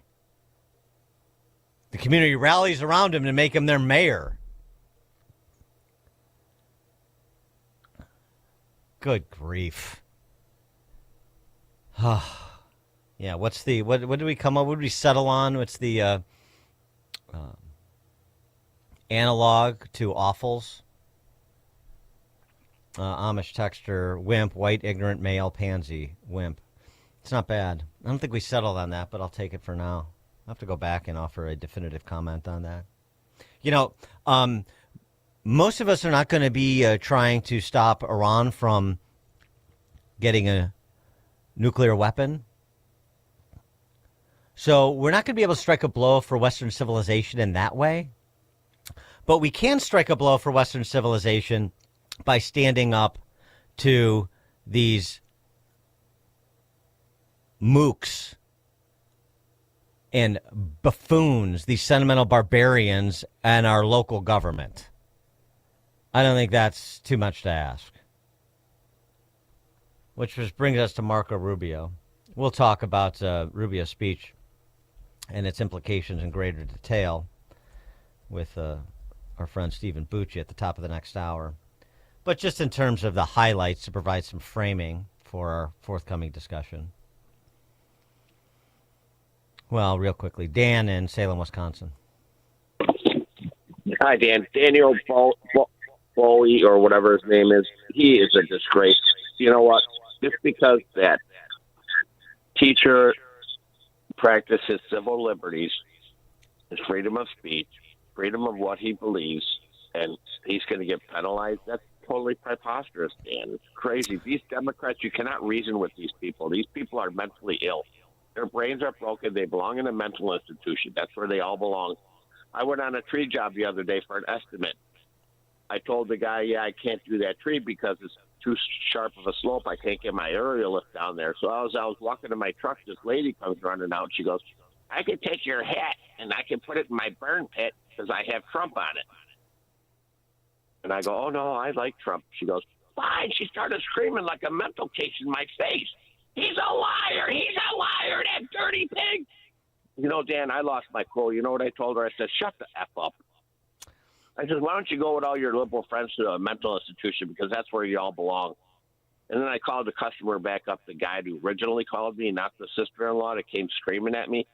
I said, hey, I apologize for losing my cool, man, but that lady was totally inappropriate for attacking me for wearing my Trump hat. I have a right to wear a Trump hat. Thanks for the call, Dan. Mm-hmm. All right, let's turn to Rubio. In his remarks in Munich, he started by identifying the problem we in the West have gotten ourselves into, illustrated at the local level all over the place. But he was talking, of course, in macro terms with policymaking at the national level. But the euphoria of this triumph led us to a dangerous delusion that we had entered, quote, the end of history, that every nation would now be a liberal democracy, that the ties formed by trade and by commerce alone would now replace nationhood, that the rules-based global order, an overused term, would now replace the national interest, and that we would now live in a world without borders where everyone became a citizen of the world. This was a foolish idea that ignored both human nature and it ignored the lessons of over 5,000 years of recorded human history. And it has cost us dearly. In this delusion, we embraced a dogmatic vision of free and unfettered trade, even as some nations protected their economies and subsidized their companies to systematically undercut ours, shuttering our plants, resulting in large parts of our societies being deindustrialized, shipping millions of working and middle-class jobs overseas, and handing control of our critical supply chains to both adversaries and rivals. We increasingly outsourced our sovereignty to international institutions while many nations invested in massive welfare states at the cost of maintaining the ability to defend themselves. This, even as other countries have invested in the most rapid military buildup in all of human history and have not hesitated to use hard power to pursue their own interests.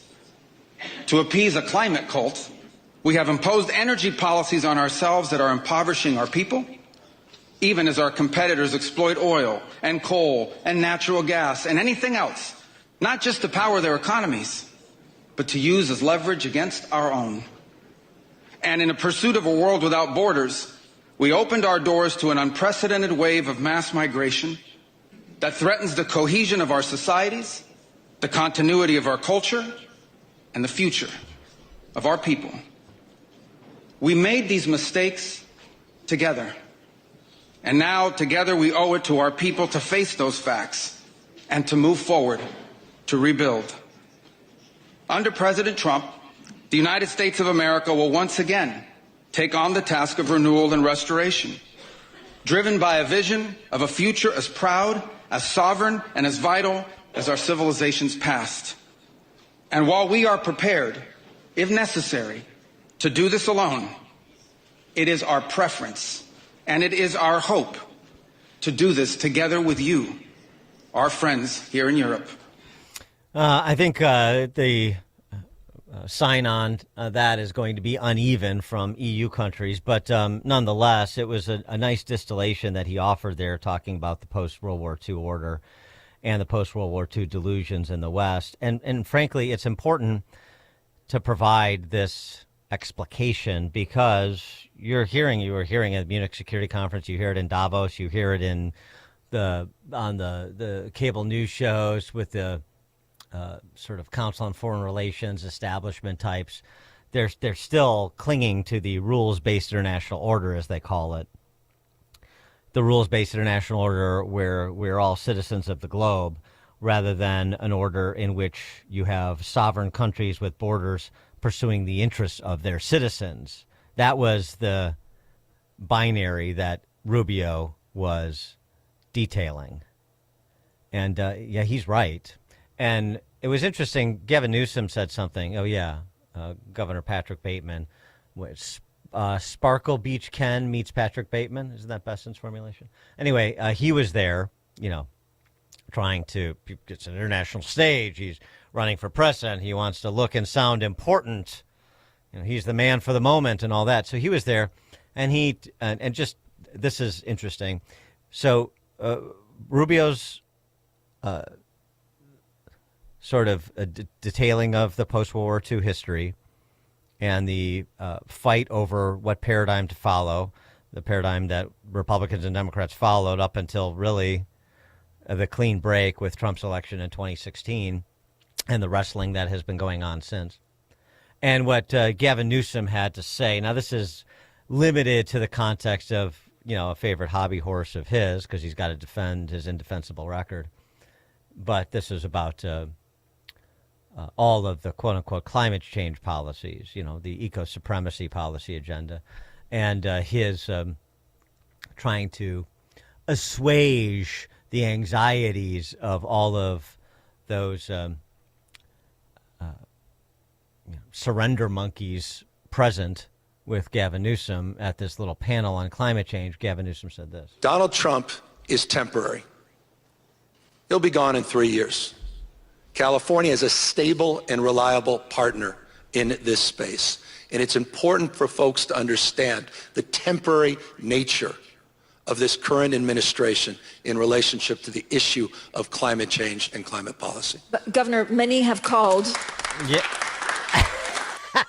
That was supposed to be a big moment, and even climate change, strident climate change orthodoxy gets like barely a golf clap at the Munich Security Conference.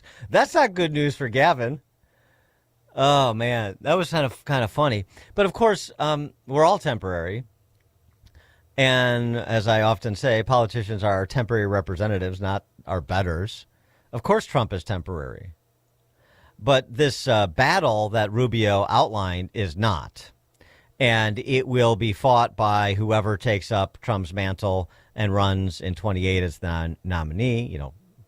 Vance, Rubio, both probably the top two possibilities, and both are clearly on board for what Rubio was describing in Munich. And so that's an understanding of what happened. And here's the path forward, according to Rubio and Trump and those who believe in countries with borders, sovereign countries with borders, pursuing the interests of their citizens. I was giving a speech about our relationship, the transatlantic alliances, they call it, which on the military front is largely That's explaining his speech. Here's the segment from his speech I wanted you to hear.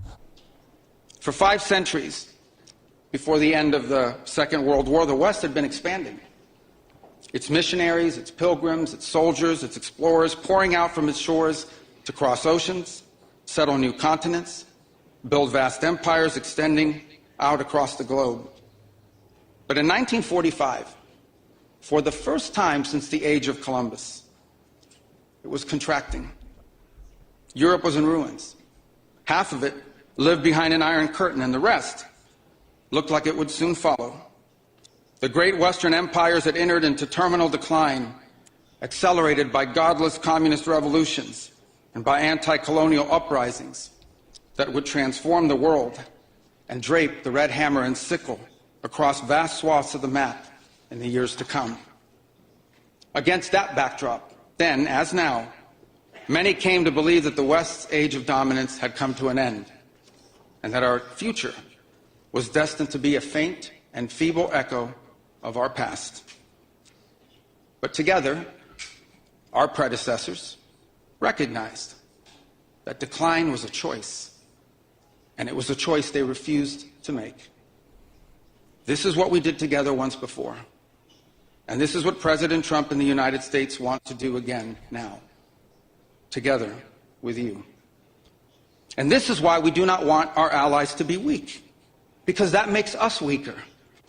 We want allies who can defend themselves so that no adversary will ever be tempted to test our collective strength. This is why we do not want our allies to be shackled by guilt and shame. We want allies who are proud of their culture and of their heritage, who understand that we are heirs to the same great and noble civilization, and who together with us are willing and able to defend it. And this is why we do not want allies to rationalize the broken status quo rather than reckon with what is necessary to fix it.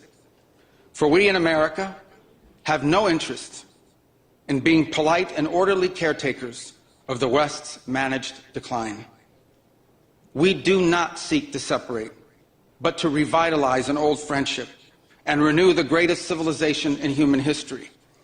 What we want is a reinvigorated alliance that recognizes that what has ailed our societies is not just a set of bad policies, but a malaise of hopelessness and complacency. An alliance the alliance that we want is one that is not paralyzed into inaction by fear. Fear of climate change, fear of war, fear of technology. Yeah, and he went on to say, and he described it post-speech, about the things that we share that are more than transactional, things that we share with Western European nations, other members of this collective that is organized to ostensibly support propagating Western civilization. This was important, talking about the cultural bonds, religious bonds, familial bonds even, that we share. I was giving a speech about our relationship, the transatlantic alliances, they call it, which on the military front is largely built on NATO, and on the commercial and economic front is built through the European Union, and obviously to non-members of the European Union then through bilateral agreements with them. And the core point of my speech yesterday remains that our relationship to Europe as a continent, the transatlantic relationship, is not just a military alliance. It is not just a commercial alliance or a trade alliance. If it was just built on commerce and military, then this is very transactional. And it's only going to be an alliance as long as it's mutually beneficial in that regard. The point of my argument yesterday was that our transatlantic alliance, as it's been called, is built on something even more important and more enduring, and that is the ties we have as people, cultural ties, historical ties, religious ties, direct descendants in many cases, our language, etc., shared experience. And that's the point of it.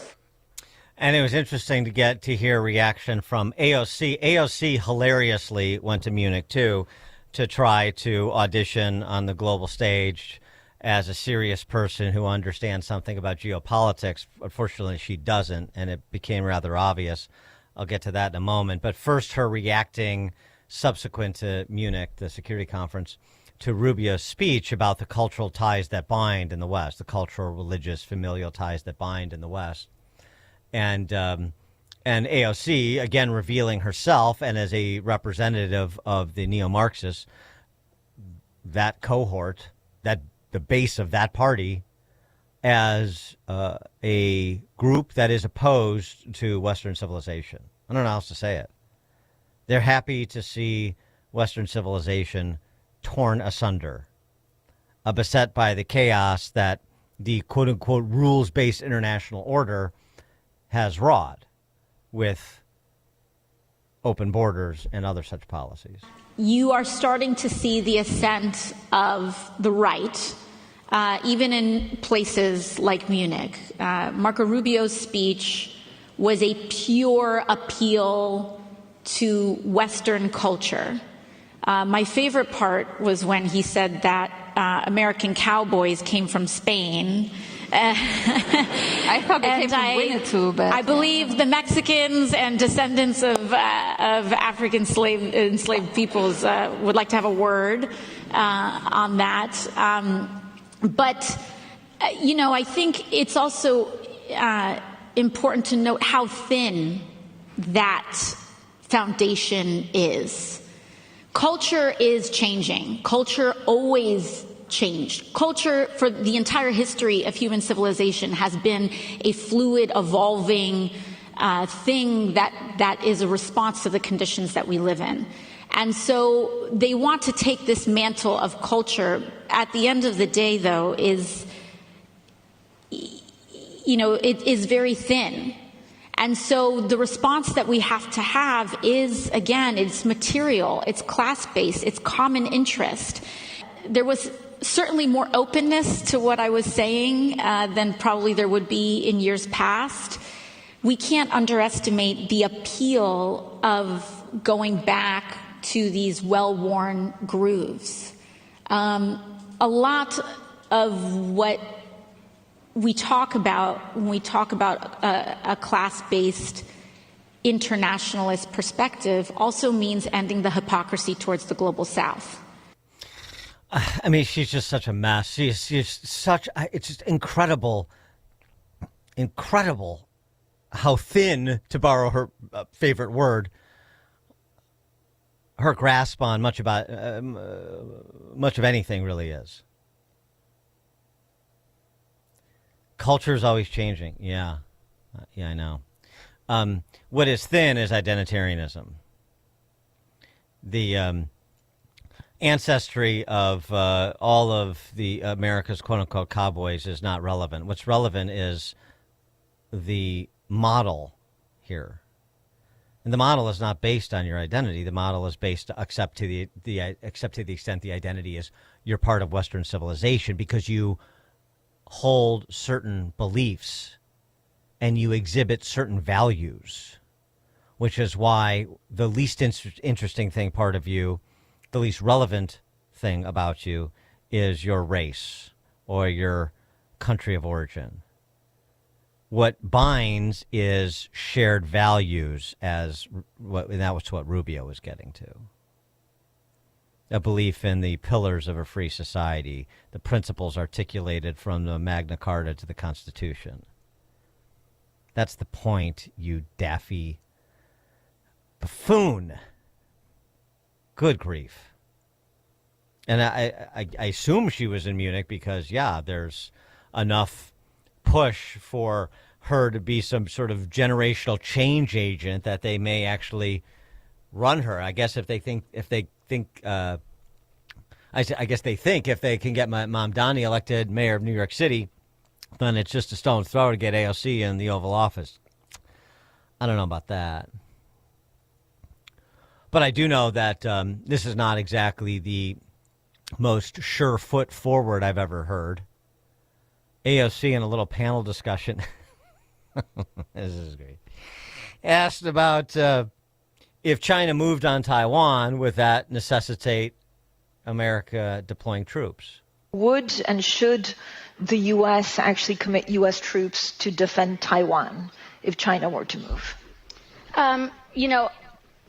I think that this is such a, I think that this is of course a very longstanding policy of the United States. And I think what we are hoping for is that we want to make sure that we never get to that point, and we want to make sure that we are moving in all of our economic research and our global positions to avoid any such confrontation and for that question to even arise. I'm sorry, what's the longstanding policy you're referencing? What America has a longstanding policy that if China moved on Taiwan, we would automatically send troops? That's what she said when she finally got around to trying to cobble together an answer. She obviously knows nothing about the one-child policy and the nuances there, that we acknowledge China's claim on Taiwan, but we don't accept it. There is no standing commitment for troops. What are you talking about? Of course, she has no idea what she's talking about. She has no idea what the one China policy is, or those nuances, or much of anything else. You would, and of course, fortunately, the moderator let her off the hook there after she was so clearly underwater. You would think that you go there. I'm going to show off my foreign policy chops so people don't think I'm just some dippy barmaid, which is all she is. Some dippy barmaid who read the Cliff's Notes to the Marx Engels reader. That's all she is. And so you would maybe study up and have an answer on sort of the big national security issues of the day. Well, you might think that, but you would be wrong if you were thinking that about AOC. Phil in Norwich.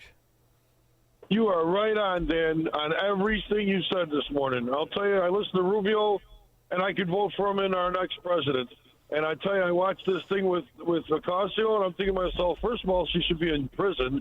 Secondly, like you said, it seems like she's reading a communist script, and as soon as they go off script, she don't know how to answer. Could you imagine putting her and Kamala Harris on the same TV show? It'd be unbelievable. Thanks for the call, Phil. All right, coming up at 6:36, Mogadishu, Minnesota Mayor Jacob Fry asks, was it all worth it? Your answer, 6:36. Let me check the headlines. Good morning. It is 42 degrees here in Chicago on AM 560 The Answer. I'm Stace Keene in the QC Kinetics newsroom. The Chicago teen who fought to have her father released from ICE custody has passed away.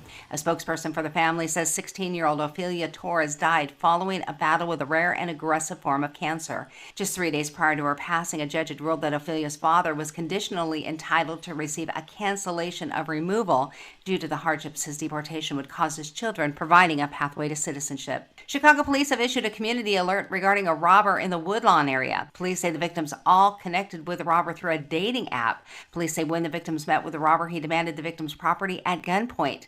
Police are describing the suspect as a white or Hispanic male, 5 feet 8 to 6 feet tall, weighing 150 to 190 pounds. The suspect wore a black jacket and black pants. And 2 people are dead following an accident on the Eisenhower Expressway early Sunday morning. Police say that accident involved a white sedan that crashed into a support column. Both people inside the vehicle died at the scene. News is a service of Woodland Windows and Doors in Roselle. Brighten your home and make the rooms in your house look better and bigger with larger windows or patio doors this spring. Visit woodlandwindows.com to book your consultation today. A check of the roads is coming up in 2 minutes on AM 560 The Answer. On Thursday, February 26th, at Benedictine University in Lisle, AM 560 is hosting a Republican debate. Come hear the candidates for governor and U.S. Senate make their cases for why they should win your vote in the primary election. Be a part of the process to defeat J.B. Pritzker and replace Dick Durbin. Tickets are free, but registration is required. Get your tickets today at 560theanswer.com/debate. That's 560theanswer.com/debate. To commemorate President's Day, Hassellus Mattress is offering Washington Monument-sized savings on select Beautyrest, plus a $100 instant cash discount, a $100 MasterCard's cash card, a free adjustable base, free delivery and setup, and 24-month free financing with approved credit. I won't beat around the bush. You can't afford to miss out. Enjoy presidential savings on select Beautyrest through February 22nd at Hassellus Mattress. Hassellus.com. On Salem News Channel, principled voices are shaping today's conversation. Scott Jennings brings clarity to the toughest debates. Josh Hammer's blistering commentary puts politics and culture on trial. And Alex Marlowe's insight connects us to what matters most. Watch anytime on Samsung TV Plus, Pluto TV, or find us on your screen at snc.tv. 3 new shows, 1 powerful lineup. Salem News Channel, across America. Mike Lindell and the MyPillow employees want to thank you for your great support this past year. They want to make 2026 the best year ever. So to thank you, they are giving you free shipping on your entire order and wholesale pricing. So they are bringing back the mega sale. For example, the classic MyPillows, regularly $49.98, now only $14.98. Turn any mattress into the best mattress ever with the Made in the USA MyPillow My Mattress Topper and save up to $100. Get a set of MyPillow Giza Dream Sheets for as low as $29.98 or the 6-pack towel set for only $34.98. To get the best specials ever, go to MyPillow.com and use promo code LIBERTY or call 800-489-0201 and use promo code LIBERTY. These offers won't last long, so call 800-489-0201 or go to MyPillow.com and use promo code LIBERTY. Order now and your entire order ships absolutely free. Did you know most remodeling mishaps start before construction even begins? Here's something else you should know. At Forever Remodeling, we do things differently.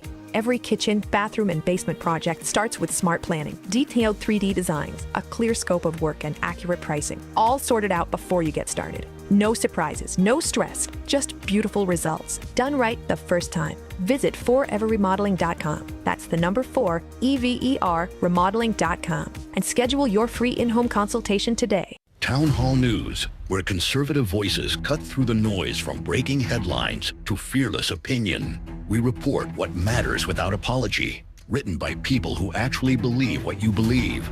Town Hall tells the stories the corporate press buries, from President Trump to Capitol Hill, from pivotal elections to your everyday lives. Join the movement at townhall.com. Real stories, real reporters, real conservative media. File with TurboTax on Intuit Credit Karma. They help you get your biggest refund And then they help you do more with it. Start filing today in the Credit Karma app.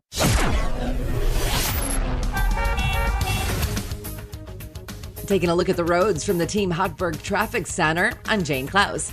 On the expressways, the Eden's running at base travel times between Lake Cook and the junctions. That's looking good there. Inbound Kennedy, just 20 minutes in from O'Hare to downtown. No problems on the Eisenhower. Inbound Stevenson slows between Ashland and the Dan Ryan, only because of slow traffic on the exit ramp. And the inbound Ryan, you've got a crash on the off-ramp to the outbound Eisenhower, slowing things down there, so watch out for that. And on your tollways, we're seeing a tight spot on the northbound Tri-State between I-88 and the Eisenhower. This report is a service of Aleve. Life doesn't wait, and neither should you. Aleve can help you deal with pain less throughout your day. With just one pill, Aleve lasts up to 12 hours. Don't let those aches and pains hold you back from doing what's important to you. Use as directed. Chicago's Morning Answer continues next, but now the latest forecast from the Air Right Heating and Cooling Weather Center. Today will be warm with the temperature reaching a record-breaking 65 degrees, surpassing the previous record of 58 set back in 1921. Expect a mix of clouds and sun throughout the day with breezy conditions in the afternoon. Tonight will be partly cloudy with a low of 40 degrees. I'm meteorologist Jason Caterina on AM 560, The Answer. Get the latest weather, traffic, and news updates online at 560theanswer.com. Now, from the Signature Bank Studios. Only the biggest stories, only the biggest guests, and only the biggest opinions. This is AM 560, The Answer.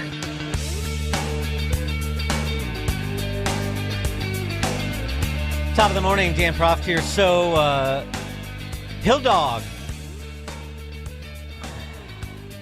Secretary of State Kankles, Hillary Clinton was also in Munich. And we've got a little bit of throwback Hillary, like 2008 Hillary, when borders mattered. I think we need to call it for what it is. Secretary There Clinton. is a legitimate reason to have a debate about things like migration. It went too far. It's been disruptive and destabilizing, and it needs to be fixed in a humane way with secure borders that don't torture and kill people. Do borders torture and kill people? I don't know what that means. But okay, we need to retrench a bit on open borders. Obviously, she would like to see everybody who was invited in under Biden be provided a pathway to citizenship, because that would secure the Dem socialist seats that are in jeopardy otherwise. If the deportations continue, if there was a change, for example, in how the census is taken, citizens only, for example, if birthright citizenship were ended. But for now, politically, short term, let's go ahead and take our winnings and prosecute the case against the other side without this weakness that we have politically. So that's just a straight temporary political position she's taking. And, of course, the tough talk to show that, to try to reposition politically. In about as sincere a way as Tiny Dancer is trying to reposition himself politically in support of his presidential ambitions. She said this. More people were deported under my husband and Barack Obama without killing American citizens and without putting children into detention camps than were in the first Trump term or this first year of Trump's second term. So I think it's important to look. Yeah, but that's I don't think that's true. Not if Tom Homan is right that 700,000 people were deported last year. So that would no longer be true. But it is interesting to note the deportations that occurred during Clinton and Obama's presidencies, which we have noted. And nobody was killed. Well, I have to go back and review the records on that. But were ICE agents, ICE officers, CBP officers, were they facing the same sort of organized, financed agitation and violence? Bounties on their heads and so forth that they're facing today? No, I don't think so. Was it basically a whole of the leftist movement effort underwritten by billionaires like Soros and Singham to undermine and impede ICE operations, aided and abetted by sanctuary state and city politicians? Is that what I remember during Obama? Much less during Bill Clinton? No, of course not. So it's an apples to orange groves comparison. Of course, she knows this and doesn't care because she's Hillary Clinton. I mean, I don't even think I need to explain that. Hillary Clinton is sort of synonymous with amorality in pursuit of power. But it is interesting she raised the issue. So glad she did. Speaking of the sanctuary state and sanctuary city politicians, Pajamas Boy and Tampon Tim, they want cash from the federal government for all the damage that the federal government did to the land of 10,000 lakes during the height of Operation Metro Surge. $103 million in economic impact in just January alone. And so we're calling on the federal government to fully step up, to provide direct financial assistance to our city. The federal government needs to pay for what they broke here. You don't get to break things and then just leave without doing something about it. Mm-hmm. Tom Homan responding to the demand for cash. I mean, setting aside that was presented unironically from a couple of guys, and I do use that term loosely, who presided over upwards of $10-15 billion in benefits fraud, in part underwritten by the federal government. A lot of things were broken, but it wasn't because of the Trump administration. The border, the last 4 years, over 10 million illegal aliens crossed that border. That was broken. Where were they then? Did Governor Walz speak out against that with the overdose deaths and the sex trafficking and the no inspector terrorists? No. They broke the border. President Trump fixed the border. They let millions of people in this country illegally release kids to unvetted sponsors. President Trump's fixing that. And what did the state of Minnesota break? They were a sanctuary state. Their county jails weren't working with us across the state. So you know what? We fixed it. They ought to be saying thank you. The state's safer because of that. And President Trump gets another win. President Trump gets a win every day. Every day he's winning, and I'm just proud to be a small part of this administration. Jacob Fry, though, went on to ask the big question about Metro Surge, given the economic damage, in addition to, of course, the loss of life. Was it worth it? Was this operation that has inflicted so much damage on our city that we can indeed calculate in real dollars, was it worth it? Was the chaos worth it? Was the fear worth it? Certainly, this operation did not improve safety, and it indeed decimated trust. Was it worth it? 312-642-5600 is Chicago Morning Answers, the Chicago Morning Answer call-in and text line. If you want to answer that question for Pajamas Boy there, that soy boy who's the mayor of what was formerly Minneapolis. Well, was it worth it?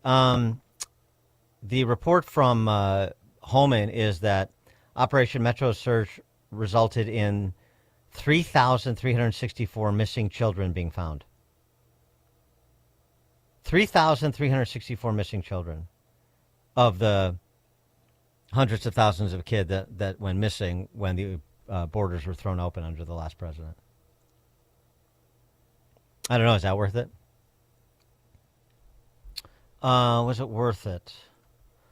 Was it worth it to bring these guys in and move them towards ejection from our country? From Somalia, criminal sexual conduct, 4th degree of a victim 13 to 15 years old, arrested in Minneapolis. Sahal Osman Shadain. Meng Vang, arrested in St. Paul. Assault, aggravated assault, threat, terroristic state offenses. I guess accused of state-level domestic terrorism charges as well. Rene Hernandez from El Salvador, sexual assault. Arrested in Moose Lake, Minnesota. Jaime Tirado Hernandez, arrested in Lino Lakes, Minnesota, assault and homicide. Odani Lotharath from Laos, arrested in Minneapolis, assault, aggravated assault with a gun. Mong Chang, also from Laos, arrested in Minneapolis, homicide, stolen property, stolen vehicle, assault, homicide, willful.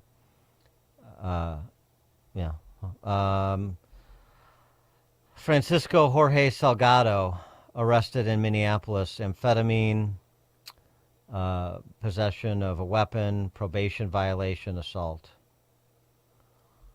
Phuc Trong Nguyen, arrested in Minneapolis from Vietnam, carrying a prohibited weapon, possession of a stolen vehicle, sexual assault, possession of a weapon, rape. Pedro Ornelas from Mexico, arrested in Minneapolis, sexual assault and rape. Sierra Leone, this woman, Sierra Leone, Mariana Canu, arrested in Minneapolis, homicide, burglary. From Somalia, Abdul Qadir Sharif Abdi, arrested in Minneapolis, fraud, probation violations, receiving stolen property, vehicle theft, receiving a stolen vehicle. Abdi Gheli Mohammed from Somalia, arrested in Minneapolis, sexual abuse of a minor. I'm just keep asking yourself the question as I'm reading through this, whether or not it was worth it. I could go on. That's just some of what's posted on Department of Homeland Security's website, dhs.gov/wow. Was it worth it? And in terms of the damage that was inflicted, the economic damage that you can quantify, Mayor, well, I suppose if people had been a little bit more peaceful and didn't vandalize and terrorize the local businesses community, you didn't have to spend police man hours removing illegal blockades in these autonomous zones that Offals and Raffles set up in Minneapolis, in neighborhoods in and around Minneapolis. And so a lot of that damage was self-inflicted, wasn't it? Compensation. Where are things in Minneapolis now? A lot quieter, you've noticed, since Tom Homan took over, and here's what he had to say about that. We'll get back to the original footprint, with the exception of the agents there to do the fraud investigation. Will stay there and continue their work until they're done. The agents investigating the church issue, where the people went into the church, they'll stay and get that work done. But there will be a small force, a security force, what we call RFQs. That will our security forces that will respond to when our agents are out and they get surrounded by agitators and things got out of control. Mm-hmm. And they'll remain for a short period of time just to make sure the coordination, the agreements we have with local and state law enforcement stay in place and they respond to a public safety threat when needed. And so hopefully those security forces, that small footprint security forces can be removed really, fairly quickly. I'm hoping. Sure. I think things are going the right direction, and I got faith they'll continue that way. Was it worth it?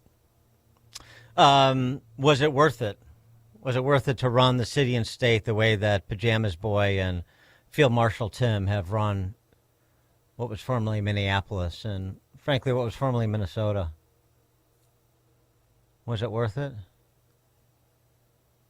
How about the human cost of the fraud that they allowed to be perpetuated?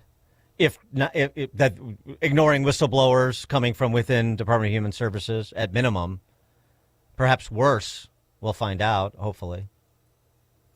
NBC5 affiliate in Minneapolis, St. Paul. NBC5 reporting on the impact of the fraudsters financed with local and national tax dollars. Janelle Hansen, she goes by Sky, lived in a Minnetonka apartment when sheriff's deputies arrived. I'm scared. Armed What? with an eviction order for Jane or John Doe. But I'm not Jane or John Doe. That's what's confusing. Sky lived here as part of a Medicaid program called Integrated Community Supports, or ICS.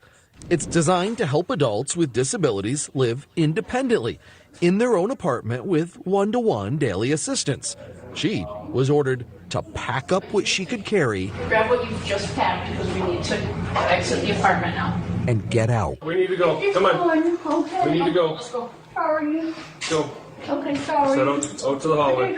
And like that, a vulnerable young woman put on the street. We've documented Sky's life of homelessness for the past 8 months, living out of her car, tents, shelters, and cheap hotels. I think I just got kicked out of the hotels for being too autistic.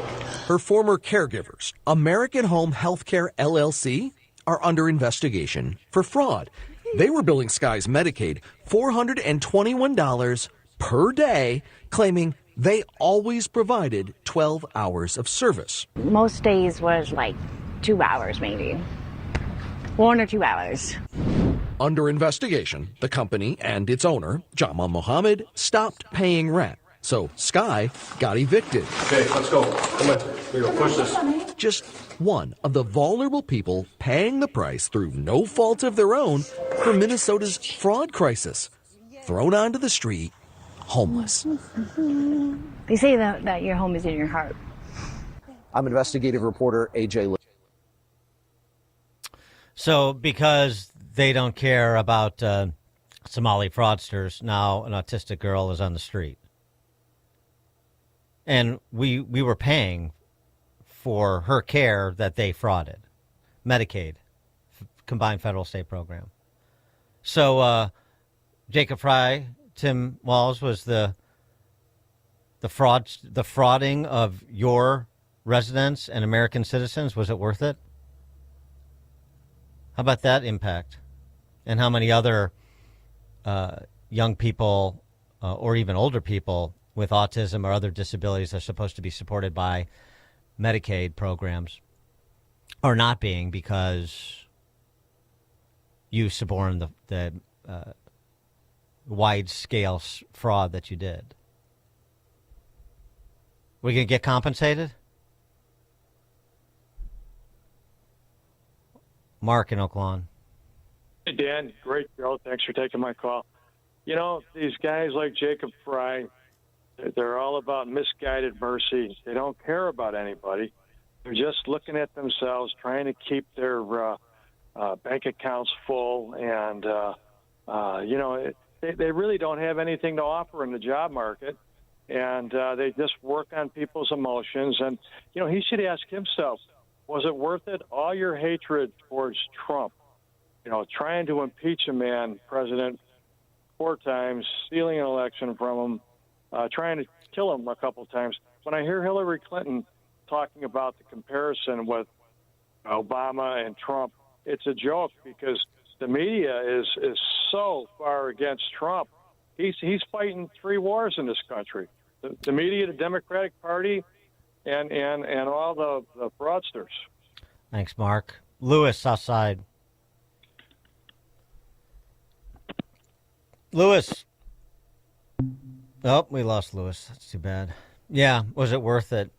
Was it worth it to demonize ICE, to essentially encourage people that are not mature enough to know, well, not mature enough to abide the lines when it comes to protesting, to put themselves in harm's way, to put ICE agents in harm's way, to, as I said, sanction all the violence that occurred on the streets of what was formerly Minneapolis? Was that worth it? And to do it again, just a few years after you did it the first time, when you lost a police precinct, was it worth it? Coming up at 7:07, we'll continue this sort of long-running review of what happened at the Munich Security Conference. We'll bring in Stephen Bucci, former Special Forces, now visiting fellow at the Heritage Foundation for our weekly conversation on these geopolitical matters. We'll have a little bit more fun at AOC's expense, as well as Gretchen Whitmer. 7:07, it's now 7 o'clock, AM 560. A new message from Savannah Guthrie. I'm Dave Anthony, Fox News, as the search for her mother Nancy is now in day 16. To whoever has her or knows where she is. The Today Show host says on Instagram, it's never too late. She also said they still have hope, and there may be a lead looking for whoever kidnapped Nancy Guthrie. Fox's Matt Finn reports from Tucson, Arizona. In that horrifying Nest Cam video, you could see the masked suspect wearing gloves, and now officials are saying they possibly have a match to one of those gloves. It was found about 2 miles from Nancy's home, where I am right now. The DNA profile lifted from the glove will be added to the CODIS national database for comparison. We could get results soon if it is a match to the glove.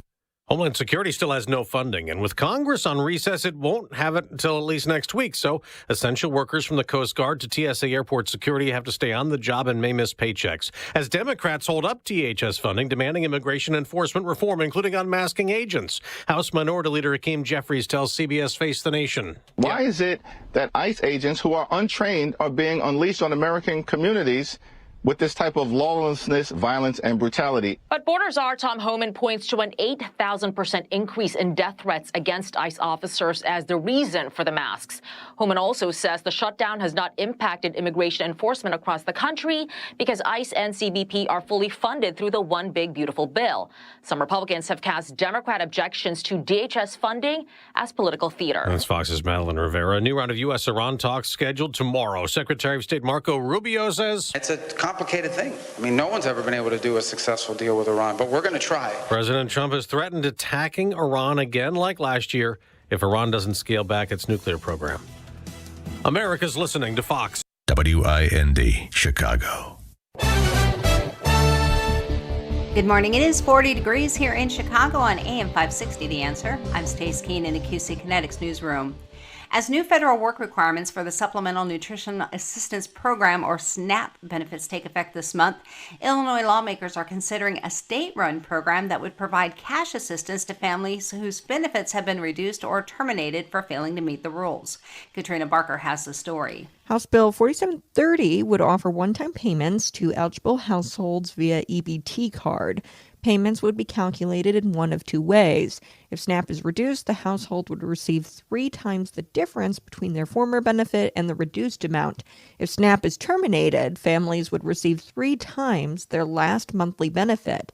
Brian Costin is the state director for Americans for Prosperity, Illinois. I'm kind of skeptical about the lump sum type of payments where you get a whole bunch of money at once.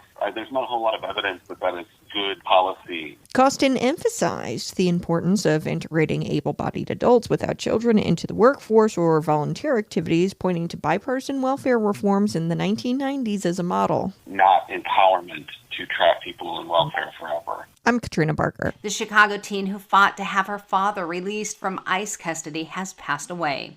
A spokesperson for the family says 16-year-old Ophelia Torres died following a battle with a rare and aggressive form of cancer.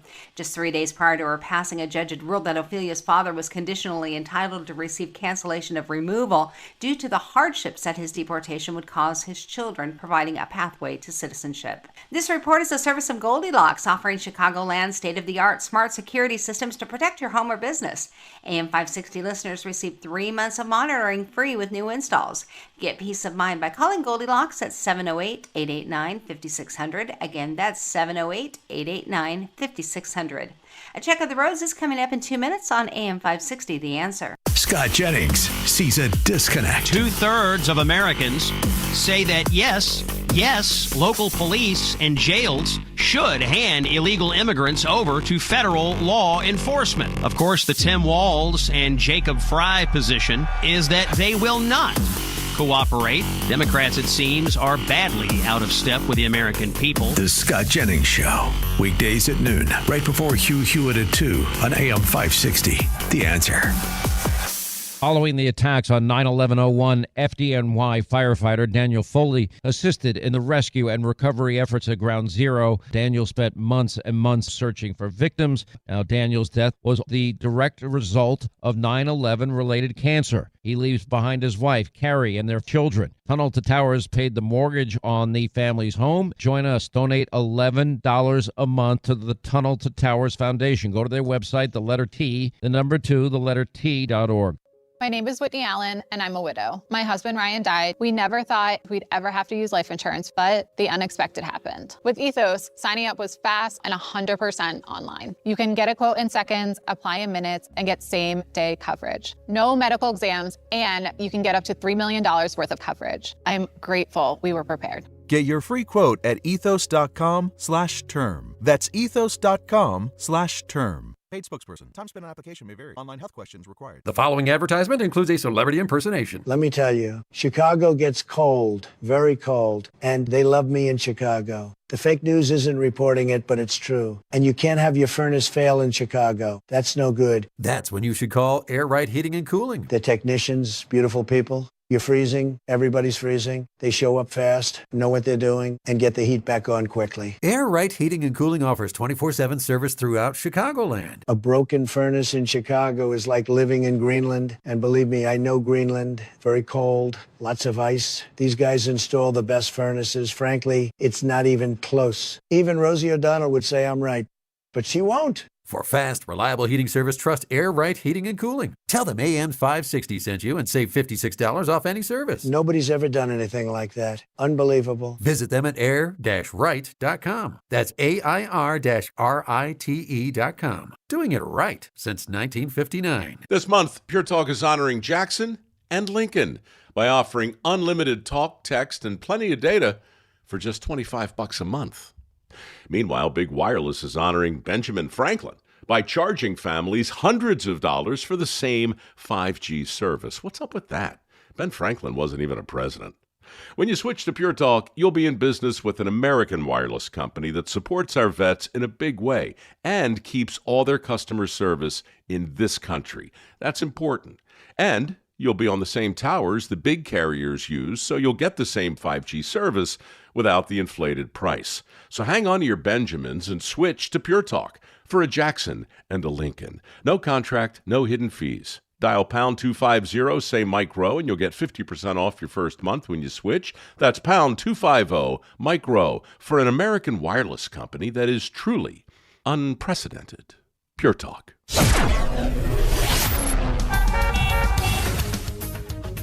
Taking a look at the roads from the Team Hochberg Traffic Center, I'm Jane Klaus. We're seeing some slight delays out there, but nothing too bad yet. Inbound Kennedy, you're slow from Canfield to Nagel. Otherwise, you're moving fine. It's just 20 in from O'Hare. The outbound side tight, Foster to Sayre. On the inbound Eisenhower, you got a crash. It's a semi into the wall at Damon, so it's slowing things down there. Watch out for that. Inbound Stevenson slows from Cicero to the Rhine because of traffic into the exit ramp there. The inbound Rhine is just 22 in from 95th Street. Now your tollways. The northbound off-ramp to eastbound Dempster is closed because of a crash there. That same crash has eastbound Dempster closed from 294 to Potter.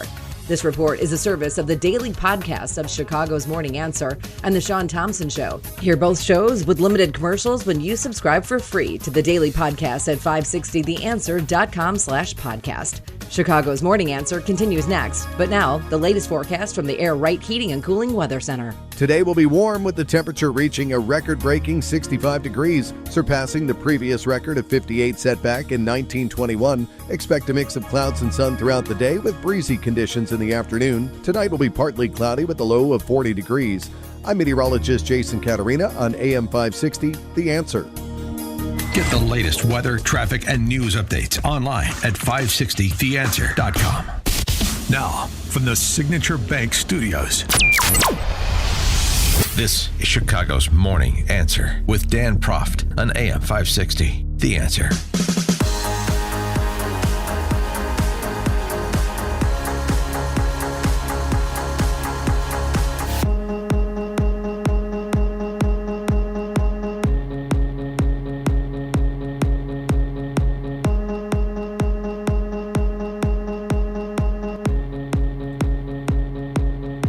Top of the morning, Dan Proft here. So the president is scrambling the USS Gerald Ford, the most advanced aircraft carrier in the world, and sending it to the Middle East, saying, well, you never know. The talks resuming with Iran Tuesday, this time in Geneva. Trump has dispatched a second aircraft carrier to the region, the USS Gerald R. Ford. In case we don't make a deal, we'll need it. If we don't have a deal, we'll need it.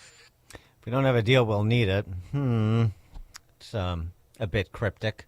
That was Fox News reporting. Marco Rubio, Secretary of State, was asked about Iran and the state of negotiations, such as they are, after his speech at the Munich Security Conference this weekend, and said this. Attacks on Iran or anything of that nature, because the president's made clear he prefers diplomacy and an outcome of negotiated settlement. Now, we're dealing with radical Shia clerics. Okay, we're dealing with people who make geopolitical decisions on the basis of pure theology, and it's a complicated thing. I mean, no one's ever been able to do a successful deal with Iran, but we're going to try. Steve Witkoff and Jared Kushner will be traveling. I think they're traveling right now to have important meetings, and we'll see how that turns out.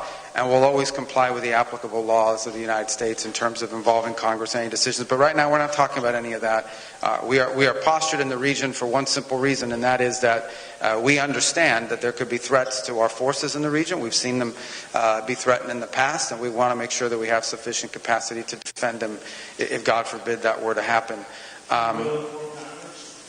We'll follow whatever the law is on it, and it depends on the circumstance that would lead to it. But right now, we're talking about negotiations. We are focused on negotiations. That's what we're focused on. The president's made that clear. If that changes, it'll be obvious to everyone, and obviously whatever the law requires us to do, we'll do.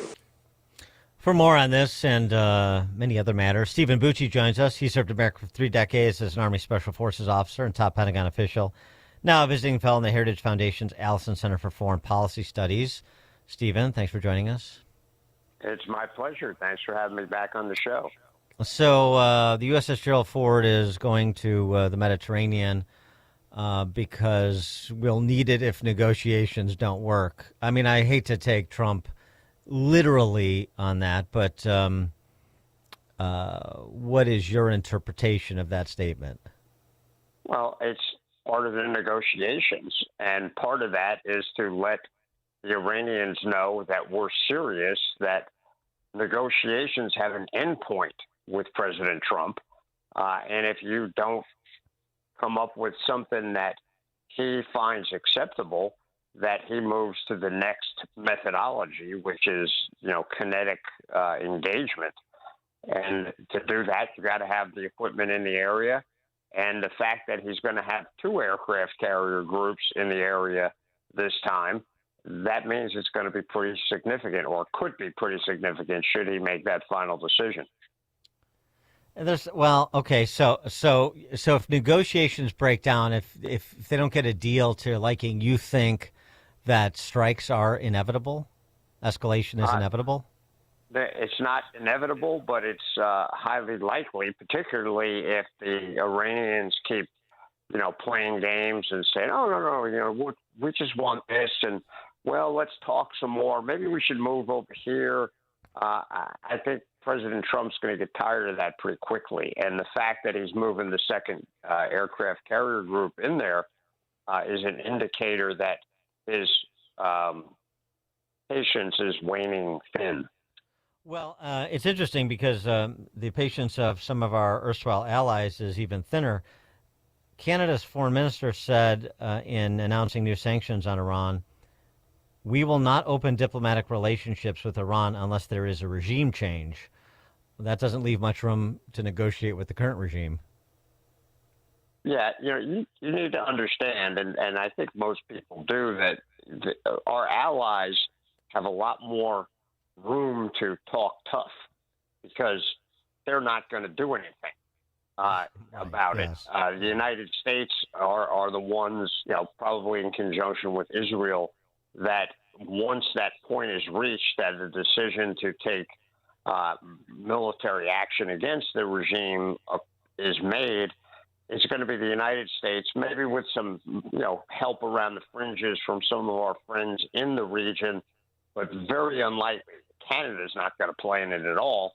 But, they can play with the the economic element of power to a degree. But still, it's easier for them to posture and sound tough than we need to sound, and should be open to negotiations, because that's a superior solution than bombing the snot out of somebody.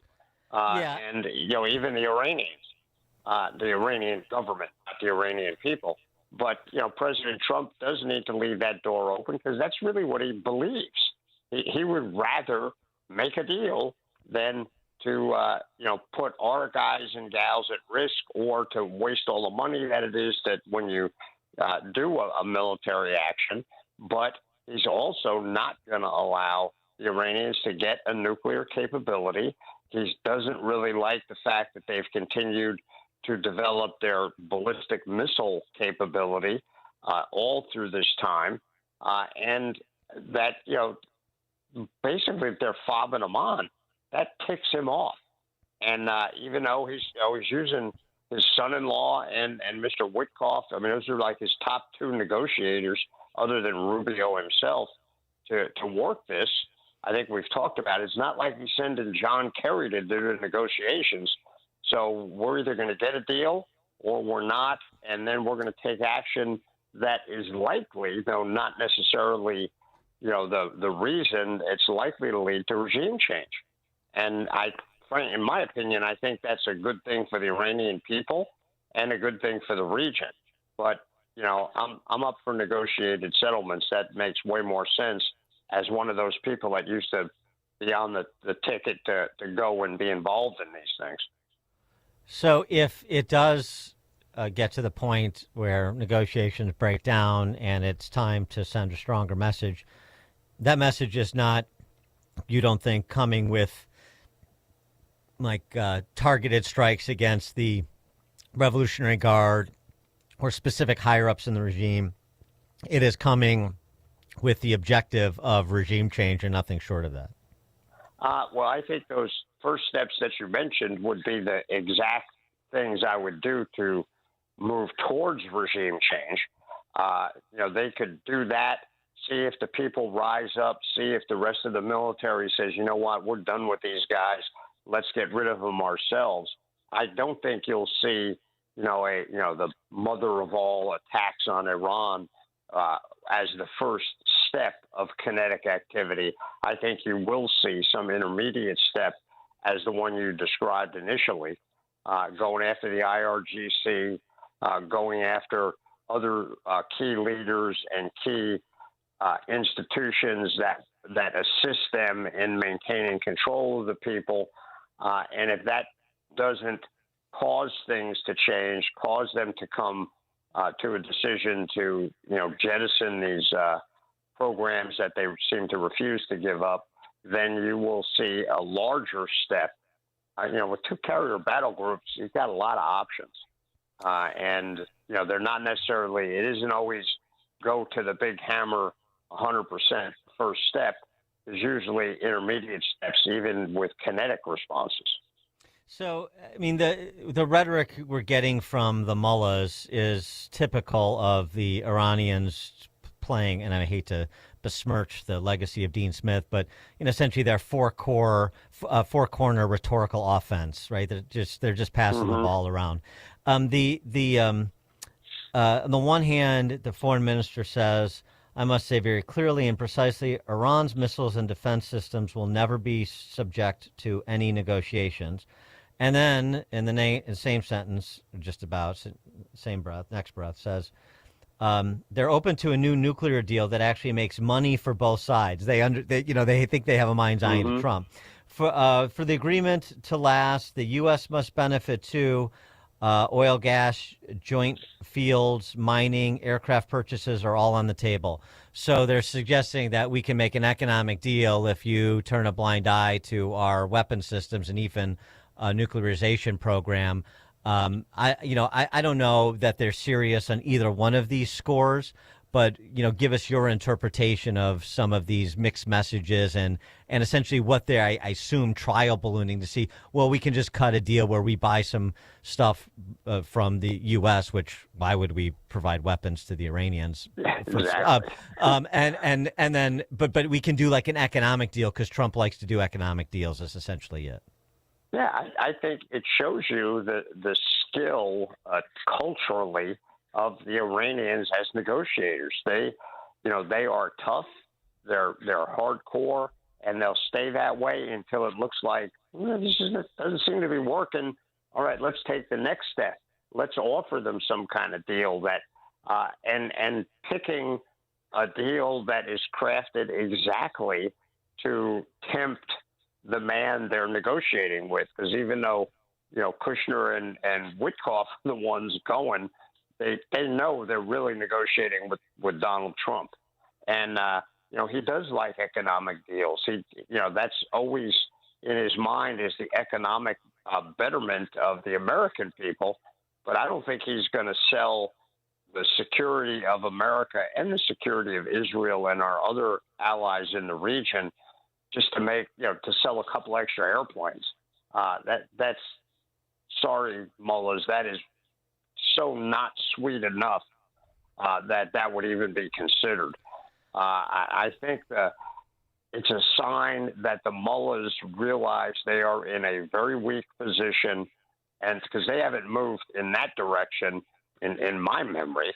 So the fact that they are tells you that they realize that the curtain's starting to come down on their regime. I wanted to turn to the Chinese communists.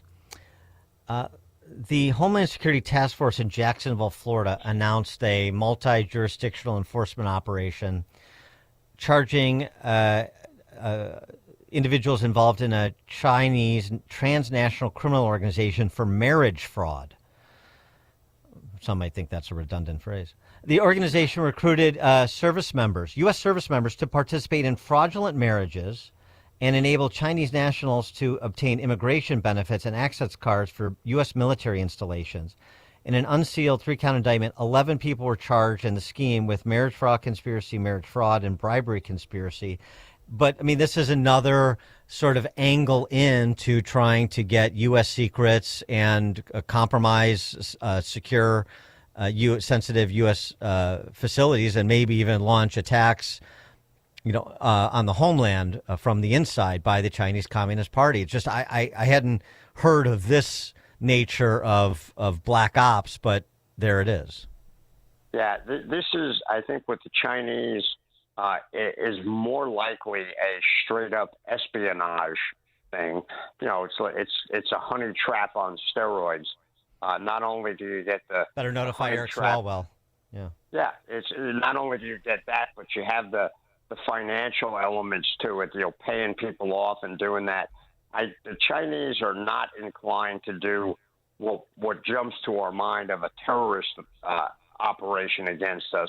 Now, if we go to war with them, they're having agents here is likely. We have not seen a lot of agents of China here with the intent of them planting bombs places or doing that sort of thing.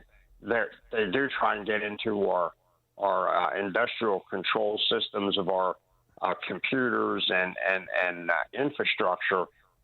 So there could be something there. But since it was targeted on the military facilities, it's more than likely just a straight up espionage thing. That's not to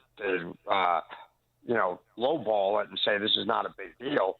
But the Chinese are constantly trying to get into our systems and gain intelligence. And this is a small riff on a more traditional way of doing that. And we need to arrest these people who have been compromised. We need to capture their agents and get them out of the country. And we need to start looking around and realize we got to tighten all these things. Obviously, the Chinese know our immigration system is screwed up because now they're using it as a tunnel into our military facilities. That should tell us all this is another proof that we need to fix this system. Something else, too, and we've seen this play out in places like Dearborn, Michigan, to some extent Minneapolis. Islamist separatists in American cities or taking over American cities. We have something going on in Dallas that actually Representative Brandon Gill has been discussing. This epic mosque that is underway in Plano, Texas, and it's being described as operating like a mini Islamic city in Plano, complete with Islamic neighborhoods, health clinics, Sharia-compliant banking, halal food markets, and more.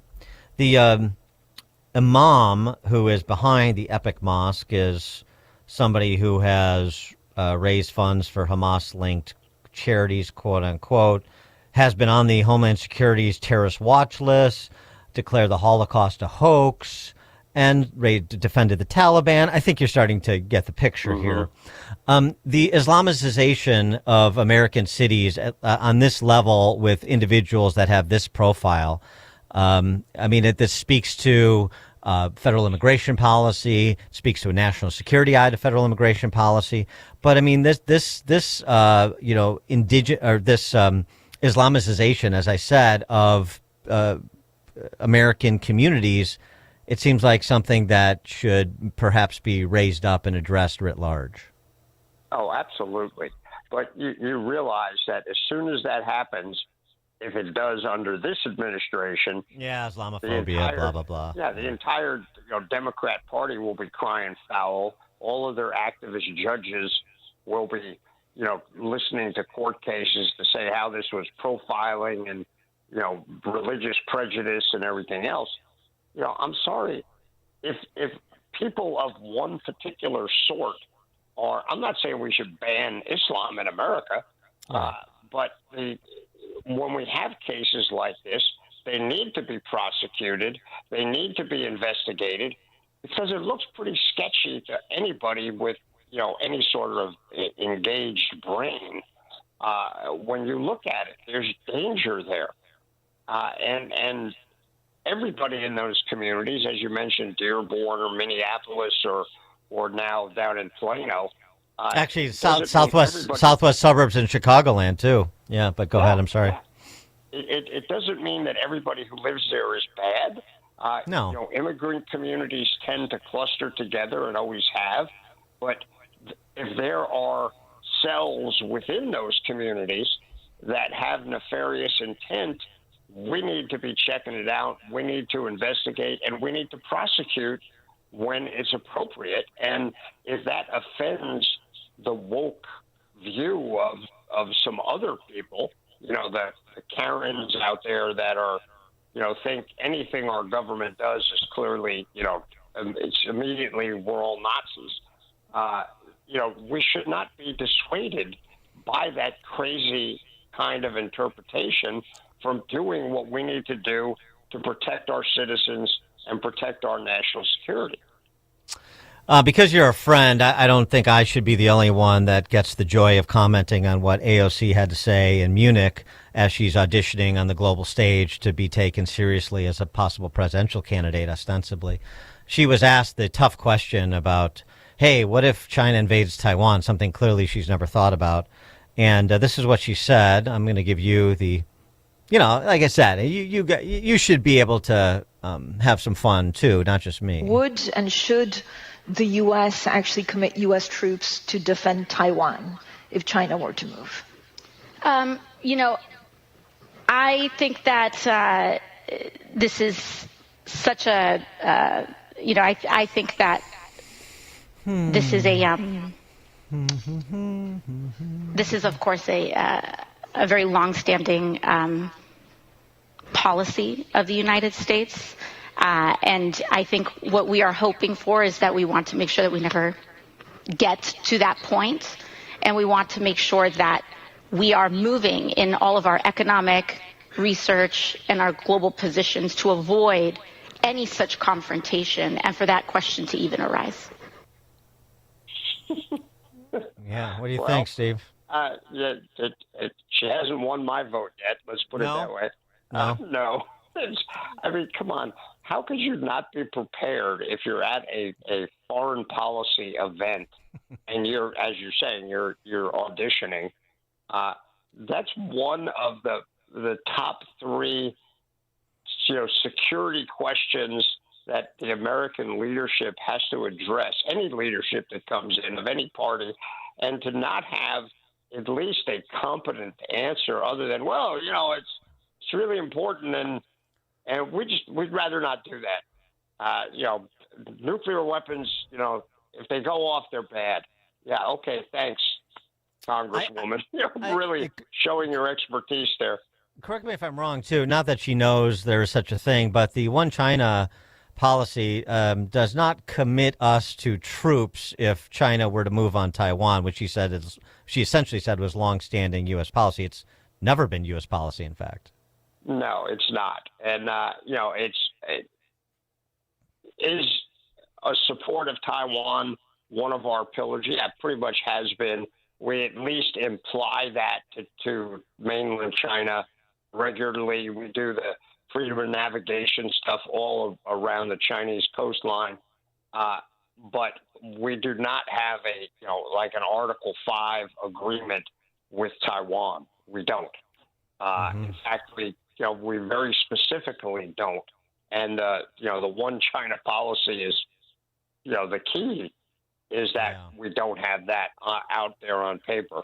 The Chinese know it's a possibility, the communist Chinese, but it has not been a policy. So, yeah, she's been reading too many, Twitter feeds and not enough actual policy. Well, if you thought that she was the dumbest person in attendance in Munich, well, you'd be wrong. And this is not me saying it. It's her saying it. The Eva Peron of East Lansing, Gretchen Whitmer, was in this same panel, and she was asked about Ukraine, something that as a governor you don't have to think about. So she doesn't know what to do except hope for the best. On Ukraine, what does victory look like? Ambassador? No, please. I'd love to hear your answer. Yeah, we all would. It is. The two that I am on the panel with are much more steeped in foreign policy than a governor is. But I do think that Ukraine's independence, keeping their land mass, and having the support of all the allies, I think is the goal from my vantage point. Go ahead, Ambassador. Do a better job. No, that's impossible. So do you think the ticket should be Whitmer and AOC or AOC and Whitmer? Which order, Steve? Oh, God. Either one, if they win, would be horrific. If they run, it might be a good thing. We might have a better shot. We'd have a pretty good shot at keeping a Republican in the White House. But look, I know two people who'd like to see them on that ticket, Putin and Xi. Yeah, exactly. Look, yes, she's a governor. Yes, that foreign policy should not be their main focus. But again, you're going to an event like this on the international stage. We know their heart of hearts is to somehow get on a ticket. You think you would prepare yourself. Ukraine's the other, one of the other three biggest issues. I don't know if they asked them anything about the Middle East, but I have a feeling the answers would be just as vacuous. Yeah, well, of course, AOC would be talking about the state of Palestine. Just because you're a governor, you're not precluded from knowing something about foreign affairs. Just like any other American citizen, you're allowed to actually, read and have some thoughts on the salient geopolitical issues of the day.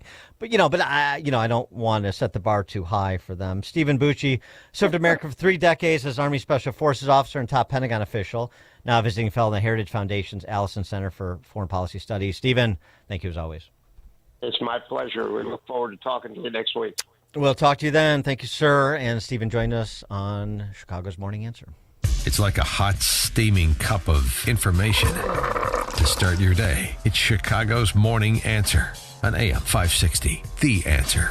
With so much financial uncertainty, are you wondering if your retirement savings will last? The market ups and downs can keep you guessing, especially if you're approaching retirement or considering it.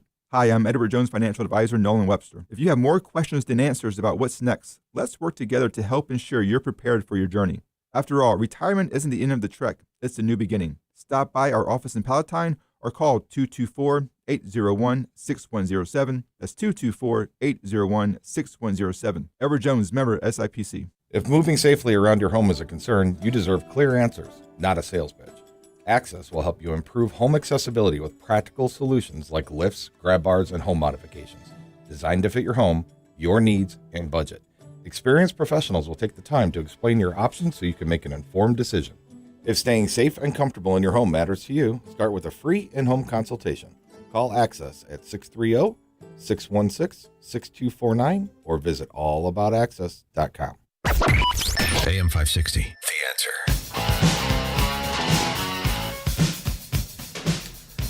Coming up at 7:37, what I suffered being transgender. Soren Aldaco joins us. She's suing the people that did that to her. The Texas Supreme Court heard her case. We'll get those details at 7:37. Now we check the headlines. Good morning. It is 42 degrees here in Chicago on AM 560, The Answer. I'm Stace Keene in the QC Kinetics newsroom. Today is President's Day. Chicago Public Schools, the post office, and most city, state, and federal government offices are all closed today in observance of the holiday. A man is dead following a shooting that occurred last night in Inglewood. Police on patrol reported hearing gunshots and responded to the scene, where they discovered the male victim suffering from multiple gunshot wounds. The victim was pronounced dead at a local hospital. There are no suspects in custody at this time. And a special education teacher has been fired after being accused of placing a student in a chokehold. According to reports, 44-year-old Tamika Ode had been charged with battery of a child following the alleged incident last November. Officials with the Chicago Public School System say they cannot comment about active investigations. News is a service of Steiner Homes. Building homes is more than a business, it's a calling. Family owned and dedicated to building custom homes with care, integrity, and craftsmanship you can trust. Visit SteinerHomesLTD.com. That's SteinerHomesLTD.com. Northwest Indiana's leading home builder. Steiner Homes, love where you live. A check of the roads is coming up in 2 minutes on AM 560, The Answer. On Thursday, February 26th at Benedictine University in Lisle, AM 560 is hosting a Republican debate. Come hear the candidates for governor and U.S. Senate make their cases for why they should win your vote in the primary election. Be a part of the process to defeat J.B. Pritzker and replace Dick Durbin. Tickets are free, but registration is required. Get your tickets today at 560theanswer.com/debate. That's 560theanswer.com/debate. Hey, it's Scott Tucker, and I'm here with Amy Jacobson from Retirement Dakota with Scott Tucker and Amy Jacobson here on AM 560, The Answer. Now, I'm a financial advisor, and Amy's the co-host for our program. You know, Amy, recently President Trump signed the One Big Beautiful Bill Act. A lot of folks aren't realizing, Amy, that if they have highly appreciated assets, they can potentially tax defer the capital gains tax, place that money into a qualified opportunity fund, and then 10 years from now, get back out of that investment and pay no capital gains tax on either investment. Have you heard of such a thing, Amy? I did not know about that. That seemed to be hidden in the bill. It's only 900 some pages. Yeah, we have to pass it to see what's in it. An easy beach read, yes. Yes. And now there's another thing in the bill as well, Amy. Section 1202. Amy, did you read Section 1202? I did not, but thank you for the homework assignment. If you're a small business owner, many small business owners can now sell their small business and potentially pay no federal capital gains taxes on that capital gain of selling their business. Wow. If you'd like to get a free copy of my latest book, Escape Illinois, Should I Stay or Should I Go? Text the keyword book. That's BOOK to 224-496-3999. Text the keyword book to 224-496-3999. In addition to the free copy of my latest book, Escape Illinois, Should I Stay or Should I Go? You'll also get our entire Retirement Decoded toolkit.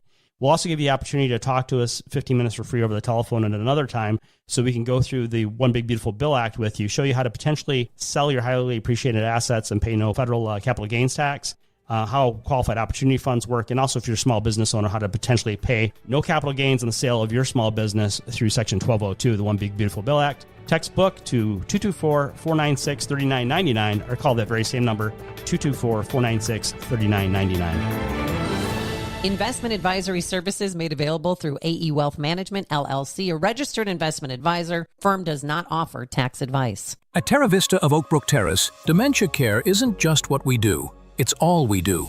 We specialize in caring for those with Alzheimer's and other types of dementia. We're on the forefront of dementia care with a barrier-free, stress-free environment, so residents can explore safely and feel at home. But what truly sets Terra Vista apart?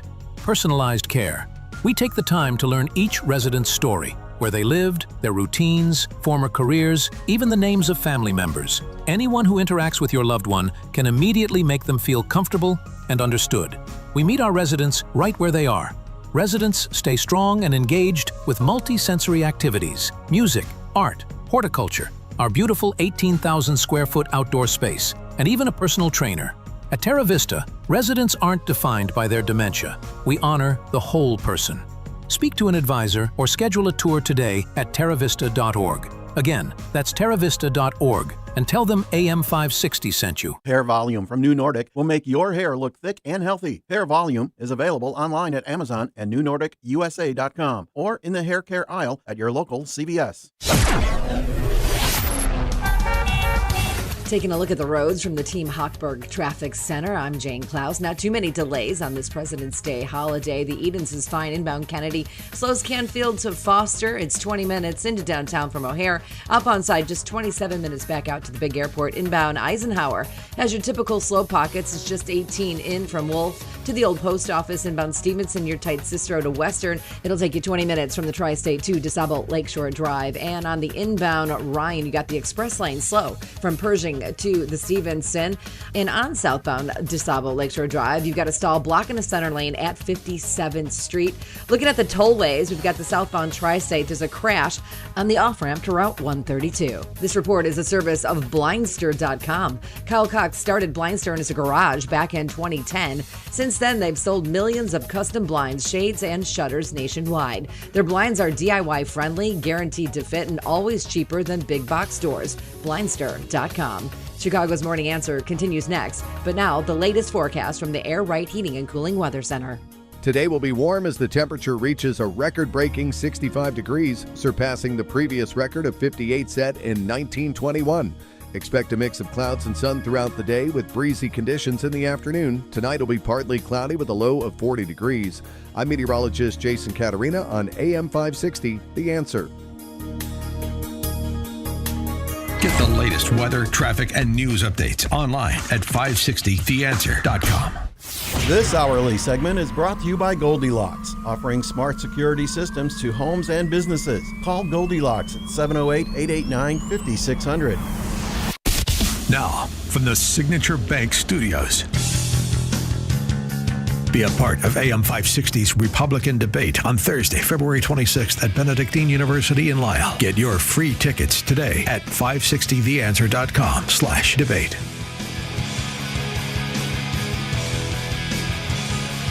Top of the morning, Dan Proft here. Back to Munich for just a moment. Hillary Clinton, while there, moderated a panel on the fundamental rights of women, which naturally featured Congresswoman Tim / Sarah McBride from Delaware, the first trans member of Congress. Dude pretending to be a woman. And this is what he had to say about the fundamental rights of women. You know, because he identifies as one. Someone who's been involved in this work for a long time in trying to explain and truly bring people together around issues of gender, and that's Sarah McBride, U.S. Congresswoman from the state of Delaware. You know, as a gender rights champion, and also the first openly transgender member of the United States Congress. You've been on the front lines of this fight, and you've also been on the receiving end of so many threats and attacks that come from, again, in many ways, organized efforts. So when you hear Neil talking about it from a European perspective, although he did bring us in at the end there, Sarah, how do you see it from the United States? And I want to underscore how truly effective Sarah has been in talking with her colleagues, first in the legislature, the state legislature in Delaware, now in Congress, and you have shown immense grace in the face of attacks even from your fellow members of Congress. Well, thank you so much for those incredibly kind words. It's an honor to be here with you, Secretary Clinton. It's an honor to be here with another trailblazer, Speaker Emerita Nancy Pelosi. And, of course, it's an honor to be here with my fellow panelists. And the mayor of Boston, Michelle Wu, as well. Once politicians start naming other politicians in a room, it never stops. There is no question in the United States that after decades of historic progress on gender equality writ large, and specifically more recently on LGBTQ rights, that we are facing, as you mentioned, a well-organized, well-funded, right-wing regressive movement. And they really have placed trans people at the center of that effort, but we should be clear that the consequences of this anti-trans effort, not only out of proximity, but out of intentionality, will include consequences for women of all backgrounds. Because at the end of the day, transphobia, homophobia, misogyny, and sexism are all rooted in the same prejudice. The belief that one perception at birth should dictate who you are, how you act, what you do, who you love, and how you dress. And it's why threats toward trans people are threats toward all women. Someone who may have a slightly different perspective on that issue is Soren Eldako. She recently penned an op-ed in the Wall Street Journal about her. Oh, we don't have her now? She's on at 8 o'clock. Oh, I'm sorry. Well, I guess I've got the time mistaken. We're not taking her until the 8 o'clock hour. Okay, well, then we'll be right back after this. There's only one radio show in Chicago talking about today's biggest stories and telling you what they really mean. That show is this one, Chicago's Morning Answer on AM 560, The Answer. Wesley Financial Group is not a law firm. Ask yourself this question. Is it really worth holding on to that timeshare that you know you need to get rid of? Here's the truth. The average maintenance fee just went up over 17%. That could have been 117%, and there's nothing you can do about it. When you buy a timeshare, you give them a blank check for annual maintenance and assessment fees. I'm Chuck McDowell, founder of Wesley Financial Group. For 15 years, I've helped over 50,000 families cancel their timeshare. Not sell it, not transfer it, cancel it. Did you buy a timeshare because they told you it was a great investment and your maintenance fees would never go up? That's a lie. Are you ready to get rid of your timeshare once and for all? Simply call us and I'll send you our timeshare exit kit that explains all your options for cancellation. Call Wesley now for your timeshare exit kit. 800-682-3311. That's 800-682-3311. 800-682-3311. If you're looking to purchase a loved one's home after they passed away, you need to call Team Hochberg, your trusted local lender. Pam wanted to purchase her grandmother's $400,000 home after she passed away, which was left to Pam's father, Ted, and her Aunt Betty. Ted listens to my show and wanted to forego his half of the equity of his mom's home and sell Pam the home for $200,000. Bad move. I recommended Pam purchase the home for $400,000 and get a gift of equity from her father, Ted, for $200,000, which enable Pam to purchase the home with a lower rate and no money out of her pocket. Let's review. I helped Pam purchase her grandmother's home without having to bring a penny to the closing and secure a lower rate. Team Hochberg's helped thousands of radio listeners, but we can't help if you don't call 855-563-2843 or visit 56david.com. That's 855-563-2843 or visit 56david.com. Atlantic Coast Mortgage, Equal Housing Lender, NMLS 643114. Oh, If you're over 65 and struggling with knee pain, Joint Relief Institute offers a guaranteed way to treat it. It's non-surgical and often covered by Medicare and private insurance. It's JRI's Joint Arthritis Treatment, knee lubrication placement that's so accurate it's 100% guaranteed and can relieve your knee and shoulder pain in 10 minutes or less. Book your risk-free consultation today and get back to walking, golfing, pickleball to cycling without pain or medication. Call 708-315-6800. Meet the provider, get an x-ray and joint consultation. Why wait? JRI has treated over 30,000 Chicagoans and performed over 400,000 procedures. You could be next. Over 5,000 five-star Google reviews can't be wrong. Stop living in pain. Call the Joint Relief Institute today, 708-315-6800, or visit jointreliefinstitute.com. Locations in Glenview, Oak Brook, and Orland Park. That's 708-315-6800 for the Joint Relief Institute. Medicare and most private insurance plans accepted. The following is a paid political announcement. Stay tuned for a special message from Angel Dad Joe Abraham about his daughter Katie. Put yourself in my shoes. I just spent my first Christmas without Katie. My daughter was murdered by an illegal immigrant Governor Pritzker protected. Imagine her final breaths, knowing that you would have given your life for hers, but you didn't have the chance. Put your child in Katie's shoes. Think of the unfulfilled dreams, the unrealized joys, and the permanent loss. I'm not a political guy, but when politicians unleash violent criminals, we all need to get involved. We can do better, and we must do better. Ted Dabrowski would have protected Katie, and he'll protect your children the way I wish someone had protected mine. I'm Ted Dabrowski, and I approve this message. 40,000 people. That's enough to pack Wrigley Field. I'm talking about 40,000 people who realized hip and knee surgery wasn't their only option. There has to be another way. Guess what? There is. They found it at QC Kinetics, an alternative to surgery. I know this because I've met these patients. They are moving better and hurting less thanks to QC Kinetics' advanced regenerative treatments. Surgery isn't always the answer. Do your research and talk with my friends at QC Kinetics. They offer natural treatments backed by real science. They will activate your body's natural healing power. Safe, natural, non-surgical. Osteoarthritis only gets worse, so don't wait. Get started this month. 40,000 people can't be wrong. Before you choose surgery, talk with QC Kinetics and tell them Dan Prof sent you. That's me. Call today, 312-827-6261.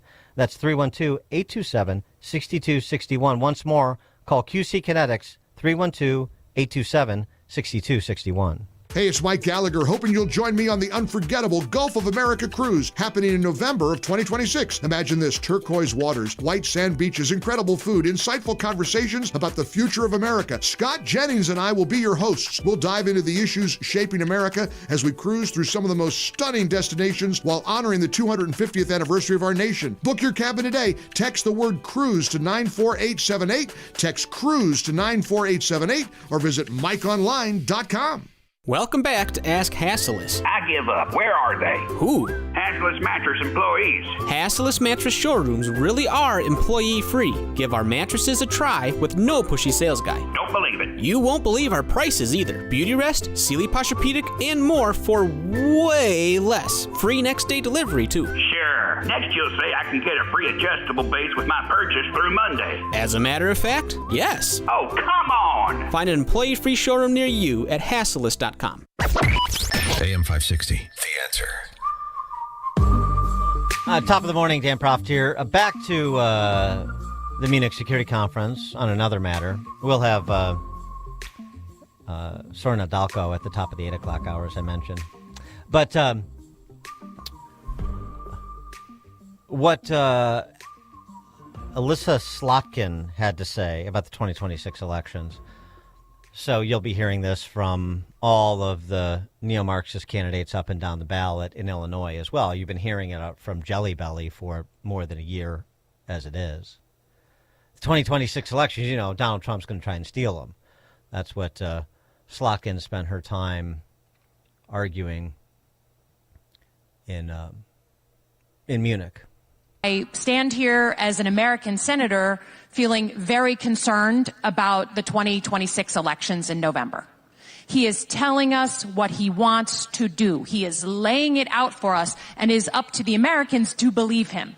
right? That just like in 2020, he said, if I don't win, then it wasn't a free and fair election. He is repeating the playbook, now threatening to put uniformed federal agents around polling locations. I mean, he's telling us the playbook. So the question is, what are we going to do as Americans to defend our democracy that we helped invent? Okay? And that, to me, that process that's going on right now, which is playing out in front of all of you, it's not like we like coming here and talking to you about the difficulties in our own country. No one likes to do that.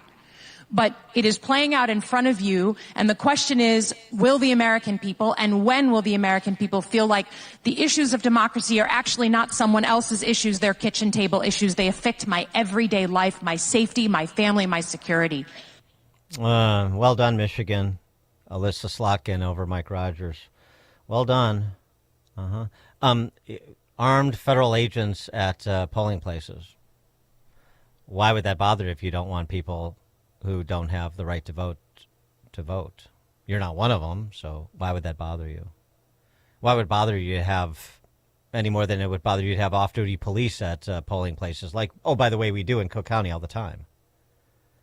I love the black helicopter yarns that are being spun about law enforcement being at polling places and so on and so forth. Trump trying to steal the midterm elections by requiring a voter ID to vote in federal elections. The SAVE Act, of course.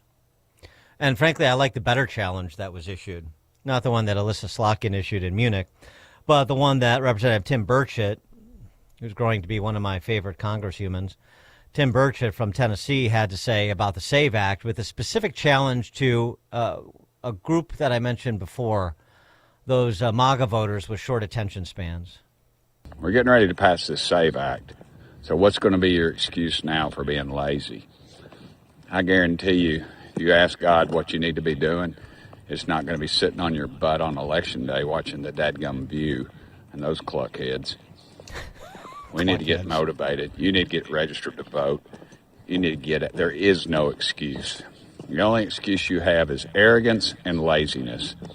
And that, my friends, is going to cost us one of the greatest gifts we've ever been given, and that's this country and democracy, or democratic republic, whatever you want to call it. We got it very good, and we're getting ready to blow it. So please get involved. There's no excuse now. There's no excuse. Social media and this should take all the credit for passing this SAVE Act. Because Mike Lee and Chip Roy have done great work on it. And we need to get it passed, and it needs to happen now. And I'll tell you something else that's afoot, too. Those secretaries of state that tried to throw Trump off the ballot, under a specious interpretation of the 14th Amendment that he incited an insurrection and violated his oath, thus he's disqualified from ever being on a ballot. People like Colorado Secretary of State Jenna Griswold, and a handful of others, including in swing states like Michigan, Benson there. They're back, saying the same thing because, of course, they're shameless, as are those who platform them. The president does not get to decide how American elections are ran. He has tried through executive order to put his thumb on elections, and we will continue to stop him, just like we did with the prior executive order. We have seen him escalate his attacks on American democracy. Just in the last month, not only did he say he planned to nationalize elections, or maybe, heck, we don't even need elections. They raided the Georgia Fulton County Elections Office based on conspiracies and tried to coerce Minnesota into handing over voter data with the threat of ICE. So this administration is doing everything it can to undermine American elections. Democratic secretaries of state and myself, we're going to hold the line, and Americans will be able to make their voices heard in the 26 elections in November. Yeah, so it's not just Jelly Belly you have to look out for in Illinois. You also have to look out for, his toadies like Ali G in the Secretary of State's office, mimbos like him, and political bimbos like Jenna Griswold in Colorado. I remember it was to listen to them talk about, again, being the protectorate of the Constitution and our democracy, and Trump is the one attempting to manipulate the elections and so on and so forth.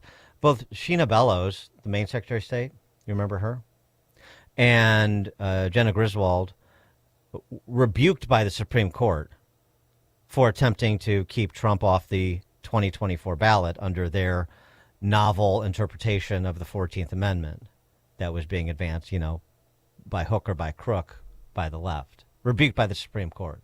Those two secretaries of state and others who were conspiring about this since 2021. You recall, we don't have time to play it now, but there was an October 2021 Zoom call with Benson, Michigan, Griswold, Colorado, Bellows, Maine, that foreshadowed their attempt to prevent Trump from being on the ballot in the states in which they hold office. And they're, again, the great protectors of our representative republic. It is going to be a throwdown, and it should be. And it's nice to have a president who is going to meet the moment with these Jacobins in secretaries of state's offices, AG's offices, governor's mansions around the country. I'll tell you that right now. Coming up at 8:08, now we will have Soren Adalko to talk about her experience in Texas. It's now 8 o'clock on AM 560 WIND.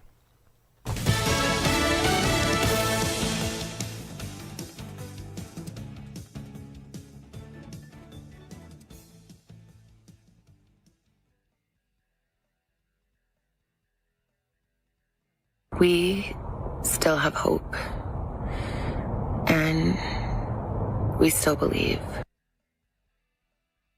Looking for whoever kidnapped Nancy Guthrie. Fox's Matt Finn reports from Tucson, Arizona. In that horrifying Nest Cam video, you could see the masked suspect wearing gloves, and now officials are saying they possibly have a match to one of those gloves. It was found about 2 miles from Nancy's home, where I am right now. And the DNA profile lifted from the glove will be added to the CODIS national database for comparison. We could get results soon if it is a match to the glove.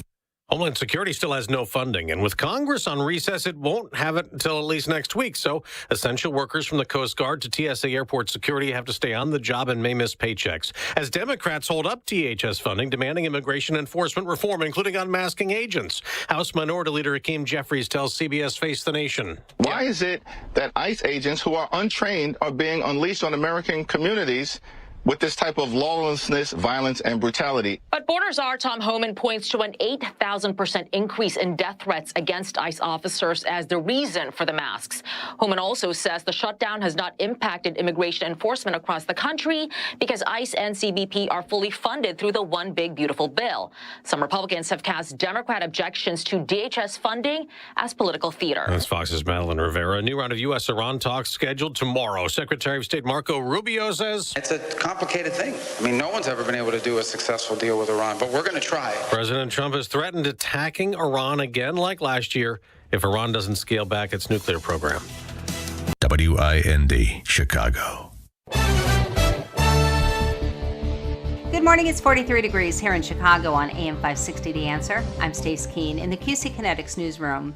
Illinois lawmakers have proposed raising the state's minimum wage to $27 an hour in 2032, but an employment policy researcher says the move could trigger drastic inflation. Jim Talamonte explains. House Bill 5367 and Senate Bill 3821 provide for incremental increases starting on July 1st of this year. Citing research by economists and Bureau of Labor Statistics data, Employment Policies Institute Research Director Rebecca Paxton said every $1 increase in the minimum wage can trigger up to 5.5% price inflation. When you're talking about a proposal like a $27 an hour minimum wage, obviously those increases could be much more drastic. Paxton said California's $20 minimum wage for fast food workers in 2024 is a real-life example. A man is dead following a shooting last night in Inglewood. Police on patrol reported hearing gunshots and responded to the scene where they discovered the male victim suffering from multiple gunshot wounds. The victim was pronounced dead at a local area hospital. There are no suspects in custody at this time. A teenage girl from Chicago who fought to have her father released from ICE custody has passed away. A spokesperson for the family says 16-year-old Ophelia Torres has died following a battle with a rare and aggressive form of cancer. Just 3 days prior to her passing, a judge had ruled that Ophelia's father, Ruben Torres Maldonado, was conditionally entitled to receive a cancellation of removal due to the hardships that his deportation would cause on his children, providing a pathway to citizenship. And today is President's Day. Chicago Public Schools, the post office, and most city, states, and federal government offices are closed in observance of the holiday. This report is a service of the AM 560 mobile app. Listen to AM 560 on your smartphone or mobile device when you download the AM 560 mobile app at 560theanswer.com/mobile. A check of the roads is coming up in 2 minutes, but time now for the AM 560 Business Beat, a service of Signature Paint. I'm Charles Payne, and this is the Fox Business Report. It's President's Day. U.S. markets are closed, and trading in China and South Korea is paused today for the Lunar New Year holiday. Gold prices are holding above the $5,000 mark, though trading is thin after cooler than expected inflation readings on Friday raised hopes for interest rate cuts from the Federal Reserve this year. Johnson & Johnson says it will appeal after a jury in Philadelphia has awarded $250,000 to the family of a woman who sued J&J, accusing its talc-based baby powder of causing her ovarian cancer. She died in 2019 at age 68. The company says its products are safe, though, and J&J did stop selling talc-based products in the U.S. in 2020. That's your Fox Business Report. I'm Jenny Coselda, invested in you. Alex Marlow sees momentum. This is a day where we have got, I think, the left and the media on the run completely. The data seem to suggest that America's coming back. We have fewer border crossers than ever. We've got a lower murder rate. We've got a huge projected growth in the economy coming up this year. And we're seeing stuff like a plan to lower prescription drug prices, trying to get California back on track. The Alex Marlow Show. Afternoons at 3, right before Sean Thompson at 4 on AM 560. The Answer. Sign up for the AM 560 Answer Advantage to get early alerts on event ticket sales, special discounts, and contest opportunities. Sign up today at 560theanswer.com/advantage. This is Carol Platt-Liebau for townhall.com. Blue state fraud continues, and as tax season approaches, Americans may wonder just how much of their money funds outright corruption. In California, a firm that was paid more than $100 million to build housing for the homeless failed to deliver. Instead, its CEO embezzled more than $2 million spent on a luxury lifestyle and contributions to Democratic politicians, including Gavin Newsom. Oregon paid over $2 million in Medicaid funds to what was billed as an addiction recovery provider. It was actually a drug den linked to Tren de Aragua. Its operators were tied to a $60 million fraud ring that laundered money by sending it to Rwanda. Not long ago, the Biden administration demanded law-abiding Americans account for $600 Venmo transactions. That's some nerve while this kind of lawlessness flourishes. Safety. It's so important at your industrial facility. You need to keep your personnel safe and meet OSHA requirements. One problem with your ladders, platforms, or safety guards, and you could be facing costly fines. Vans Industrial helps you meet OSHA standards to keep your employees safe. Hi, I'm Dave Van Camp, president of Vans Industrial. As a business owner, I realize the importance of keeping my employees safe, and I'm here to offer my expertise. Vans Industrial is a specialty contractor uniquely equipped to design, fabricate, and install safety equipment, including walkways, handrails, stairways, and machinery guards. Our Vans Industrial team can inspect existing systems, engineer solutions, fabricate quality goods, and install them with trained pros, all making a safer environment for your employees. Call 833-VANS-IND for a free inspection of your facility. Interested in what else they do? Visit vansindustrial.com. That's VANS Industrial.com. Quality craftsmanship since 1964. The Tunnel to Towers Foundation honors America's heroes and their families, heroes like Scott Abrams. Now, for more than 3 decades, Scott served his community and country while he was on his NYPD motorcycle escorting a funeral procession. Scott was hit by a bus, leaving him partially paralyzed. Tunnel to Towers was able to honor Scott with a mortgage-free smart home. Please join us supporting the Tunnel to Towers Foundation. If you can donate $11 a month, go to their website, the letter T, the number 2, the letter T.org. My name is Whitney Allen, and I'm a widow. After my husband died, the last thing I wanted to think about was money. Ethos made it affordable to get life insurance. Signing up was fast and 100% online. I knew that I could pay our mortgage and have food in the fridge. I could focus on my kids. No one ever tells you how much you're going to depend on that policy. I am so grateful we had coverage. Get your free quote at ethos.com/save. That's ethos.com/save. Paid spokesperson. Time spent on application may vary. Online health questions required. Gain insight into building strong marriages and raising godly children with Focus on the Family with Jim Daly. Each weekday at 11:30 a.m. on our sister station, AM 1160. Hope for your life.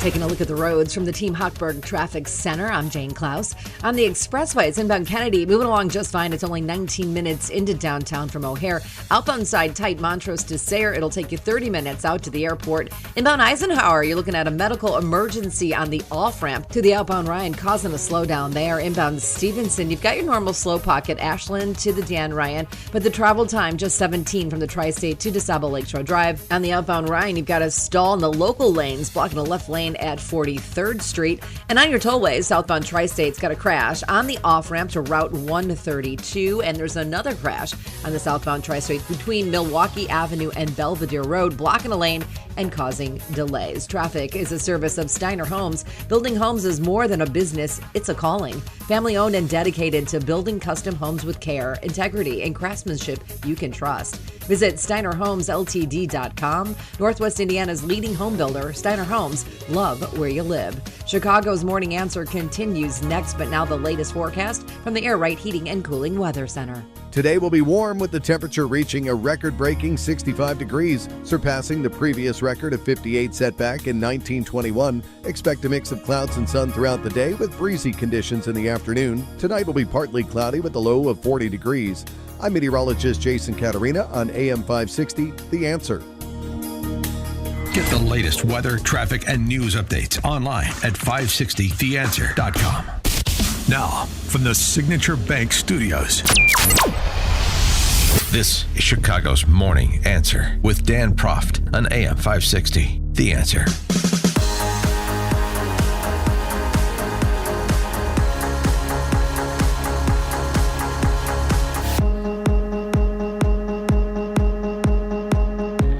Top of the morning, Dan Proft here. Okay, back to Munich one more time and the Munich Security Conference where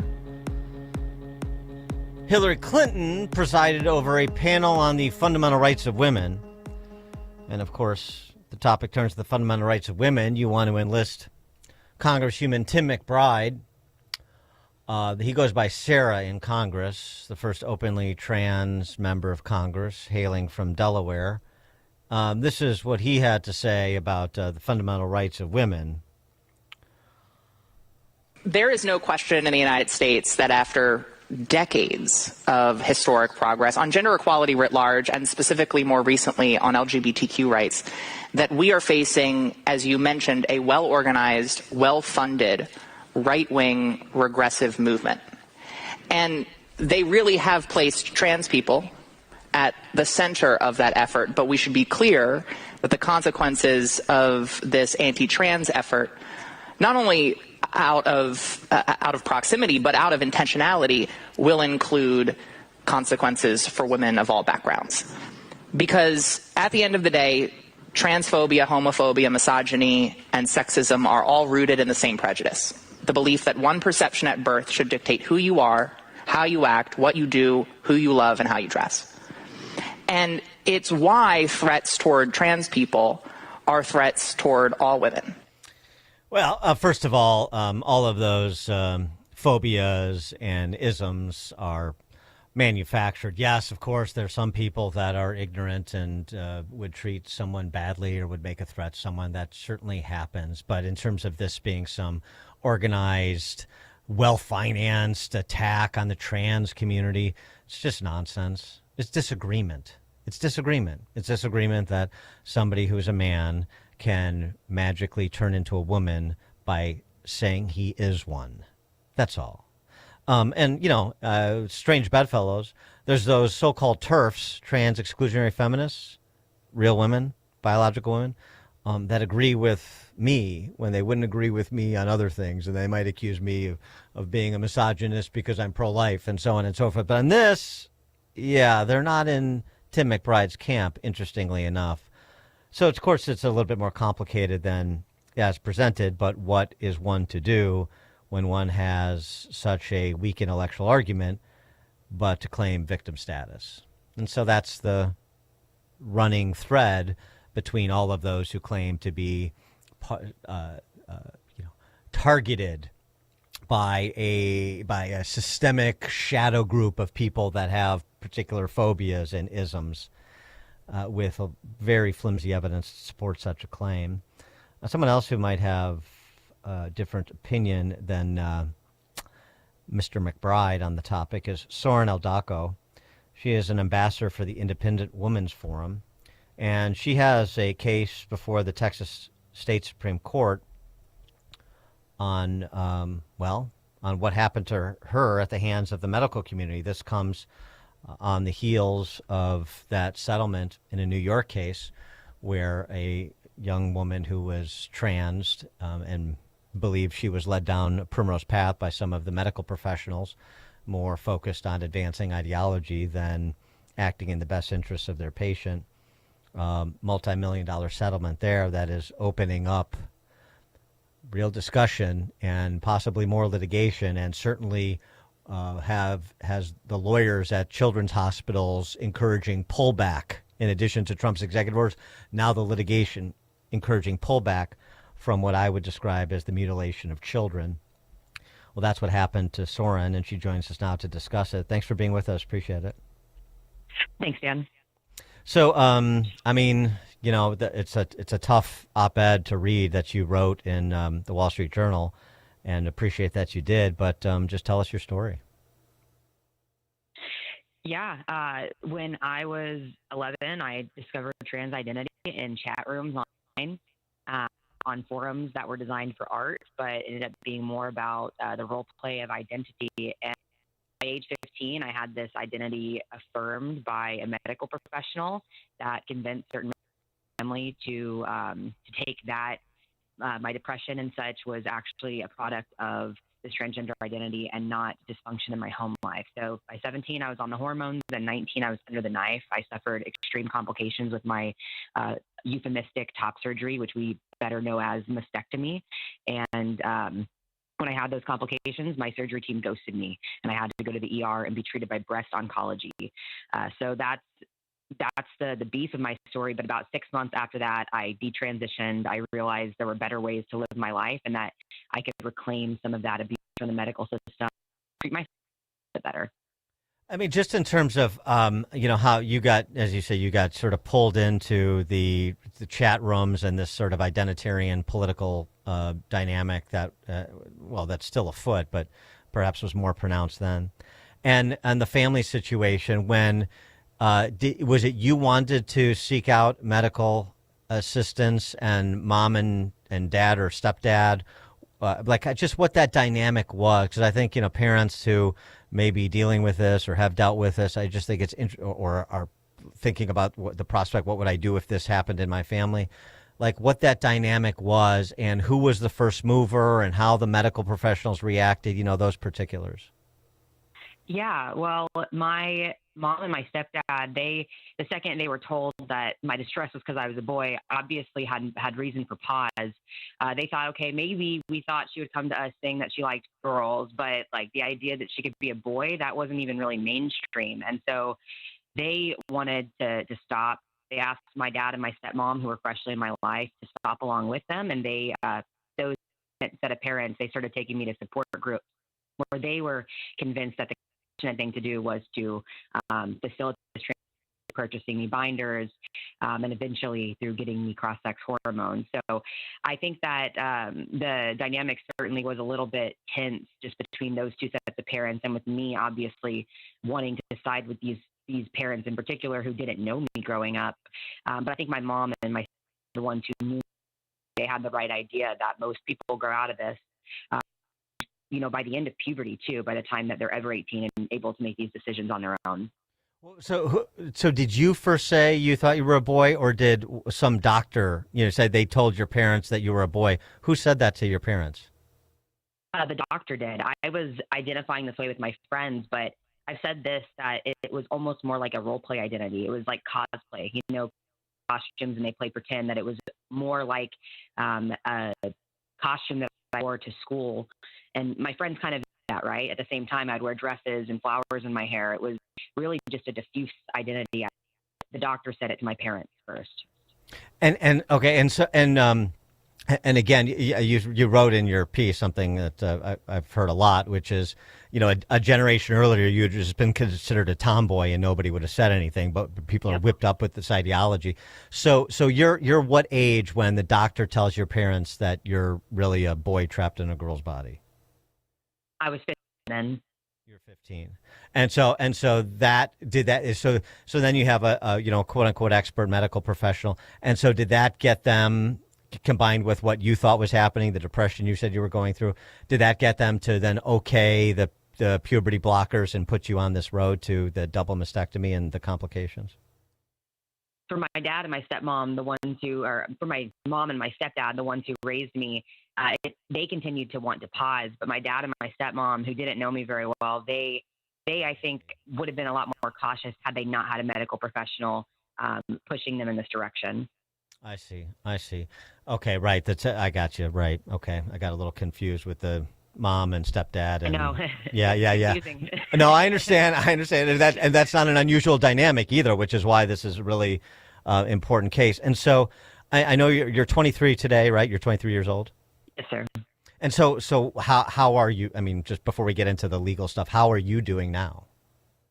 I'm doing well for the most part. I mean, my physical health is a little bit scattered at times, but I was married last month, and I'm really looking forward in my life. Thank you. I appreciate it. So most of that is through my faith and through my just resilience. But overall, I mean, in terms of the trans stuff, that's going to have an impact on me for the rest of my life. And the complications that you suffered after the double mastectomy, is that when you started to think differently about it, or what was the moment where you said, no, I'm not doing this, is not right for me? Yeah, I tend to assume good faith from everybody, even if they don't deserve it. So for the short period after that, I just assumed, maybe my doctors, they were confused and they were unsure of how to act. But over time, I realized, wait, doctors are supposed to know how to act, A, and B, maybe these people were motivated by, say, money, right? When they were so eager to facilitate the initial surgery, but when it came down to the complications, and they would have to maybe put the medical care out free, they were nowhere to be found. That really tripped me up, and in combination with what I was learning in school about how role models are important to our formation of self and the way we think about ourselves, I thought, okay, look, my childhood affected the way I am now. Those chat rooms affected the way I am now. My dad being disabled affected the way I am now, and that it really fell apart shortly after. Yeah, your biological father being disabled, right? And then so you sought a relationship with your stepfather, and the stepfather and the biological mom were the ones who were more persuaded by the doctors than your biological dad and your stepmom. Vice versa, but yes. Oh, vice versa. Okay, see, I still can't get it straight in my head. Okay. So all right. Well, so then, but okay, I got you. But so then, what is the relationship like with both sets of parents now? It was really strained with my mom. I'll just go ahead and frame it in terms of mom and dad, right? Biological. It was really strained with my mom for a long time during my transition, and I actually have a great relationship with her and my stepdad today. I accept them in the way I've tried to accept myself, as imperfect yet redeemable. With my dad and my stepmom, the ones who facilitated my transition. I don't talk to them today. I try to keep contact with my sister, who is, I believe she's 13 now.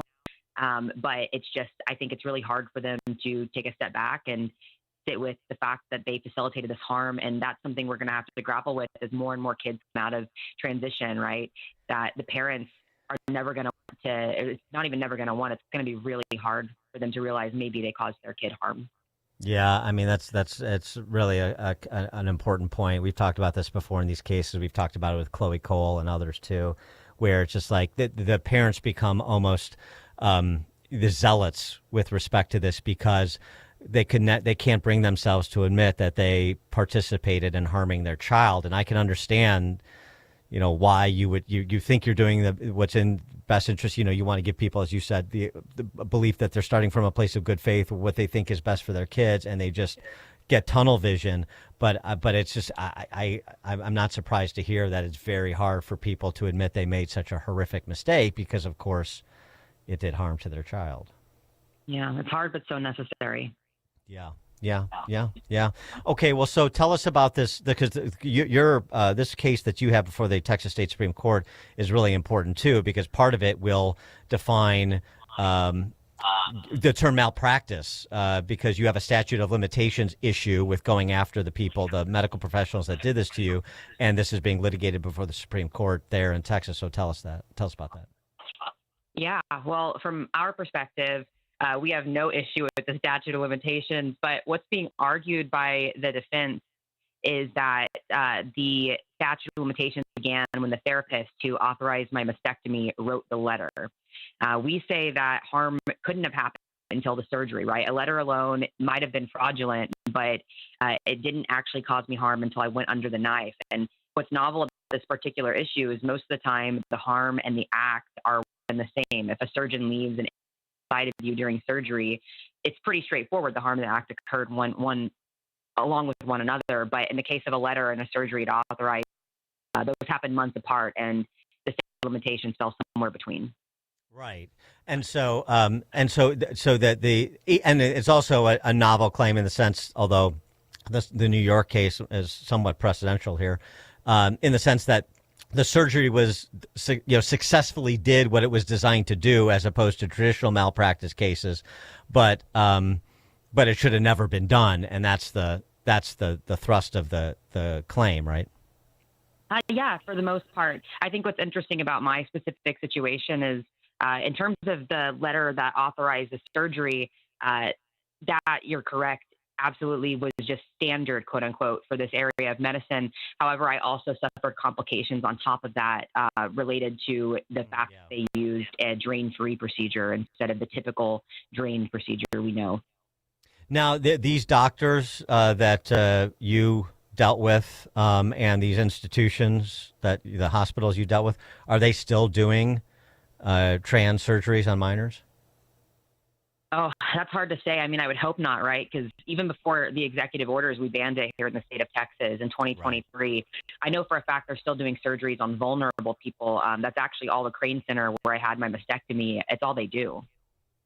So for somebody that started being quote unquote being trans in when they were a minor, but maybe didn't get some of the procedures until they're a teenager, young adult. I mean, that's still a huge problem because they put you on this continuum that inevitably leads to this harm. Yes. And so the case has been presented to the Texas Supreme Court. When do you expect to hear back? Do you have any idea? Well, I would hope very soon. They can do take as little as 2 months, but it could take as many as 9-10 months. And so we're just going to have to keep our eyes and ears out, but we don't know for sure when we'll hear back. Okay. She is Soren Adalko. She's an ambassador for the Independent Women's Forum. Do read her piece. Very good.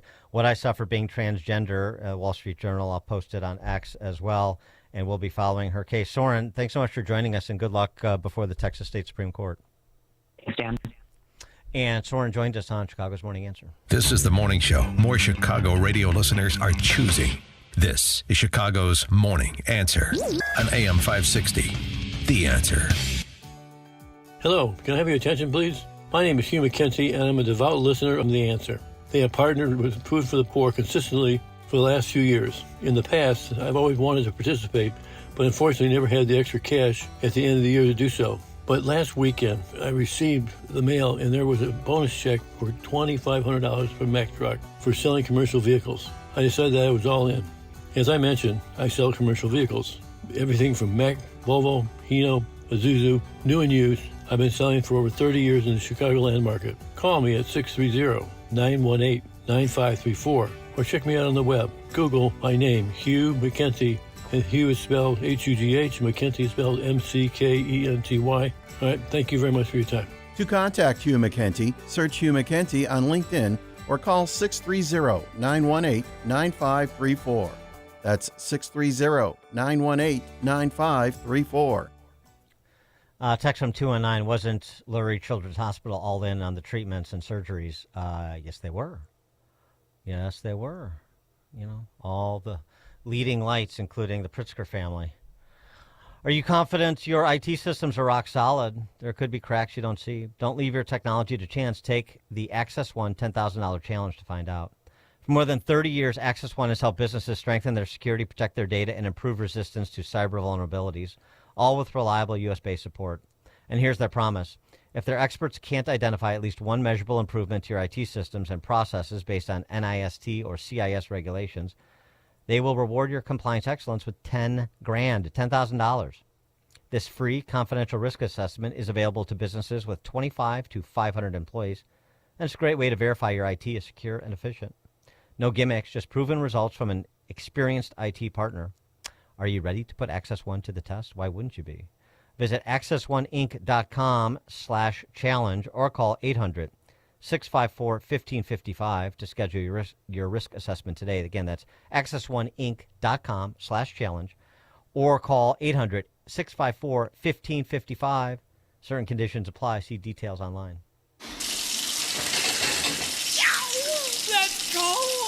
Don't get stuck with a cold shower this winter. Give CenterGuard Plumbing a call. Get a new 40-gallon water heater installed for just $1,195 for standard installation, or a 50-gallon heater for $1,295 standard installation. A proud new sponsor of AM 560, CenterGuard is offering specials on new water heaters. Old man winter is here. Don't get stuck in the cold, and the same can happen to your water heater. If you're having hot water issues or your water heater's over 8 years old, take advantage of this winter special today. CenterGuard Plumbing is Chicagoland's same-day water heater experts. Call before noon and they can schedule your repair or install the same day on in-stock water heaters. They'll even haul away your old one no charge. You're only a text away from install today. Call 847-406-8883. Mention AM 560 to receive winter special pricing. That's 847-406-8883. Call or text 847-406-8883 or visit CenterGuardPlumbing.com. If you've saved $100,000 or more for retirement, call Steve Shyman today at 833-945-7283.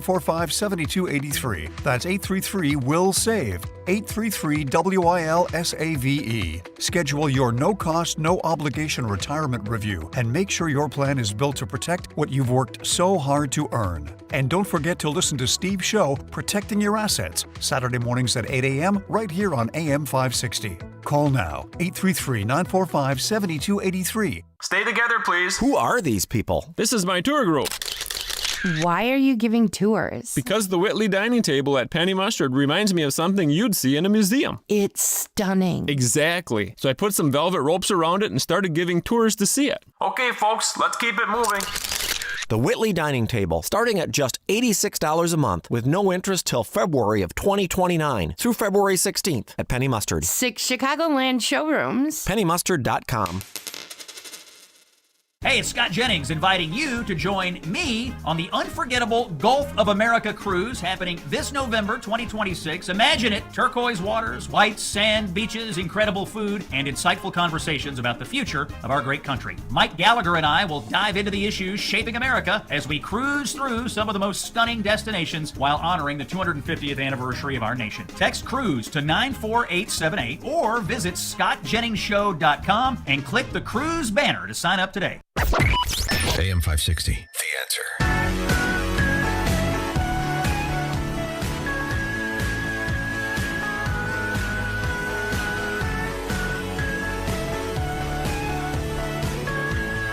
Quickly, I just have to get this in. Barack Obama did this podcast with some, popular leftist podcaster, and he was asked this question.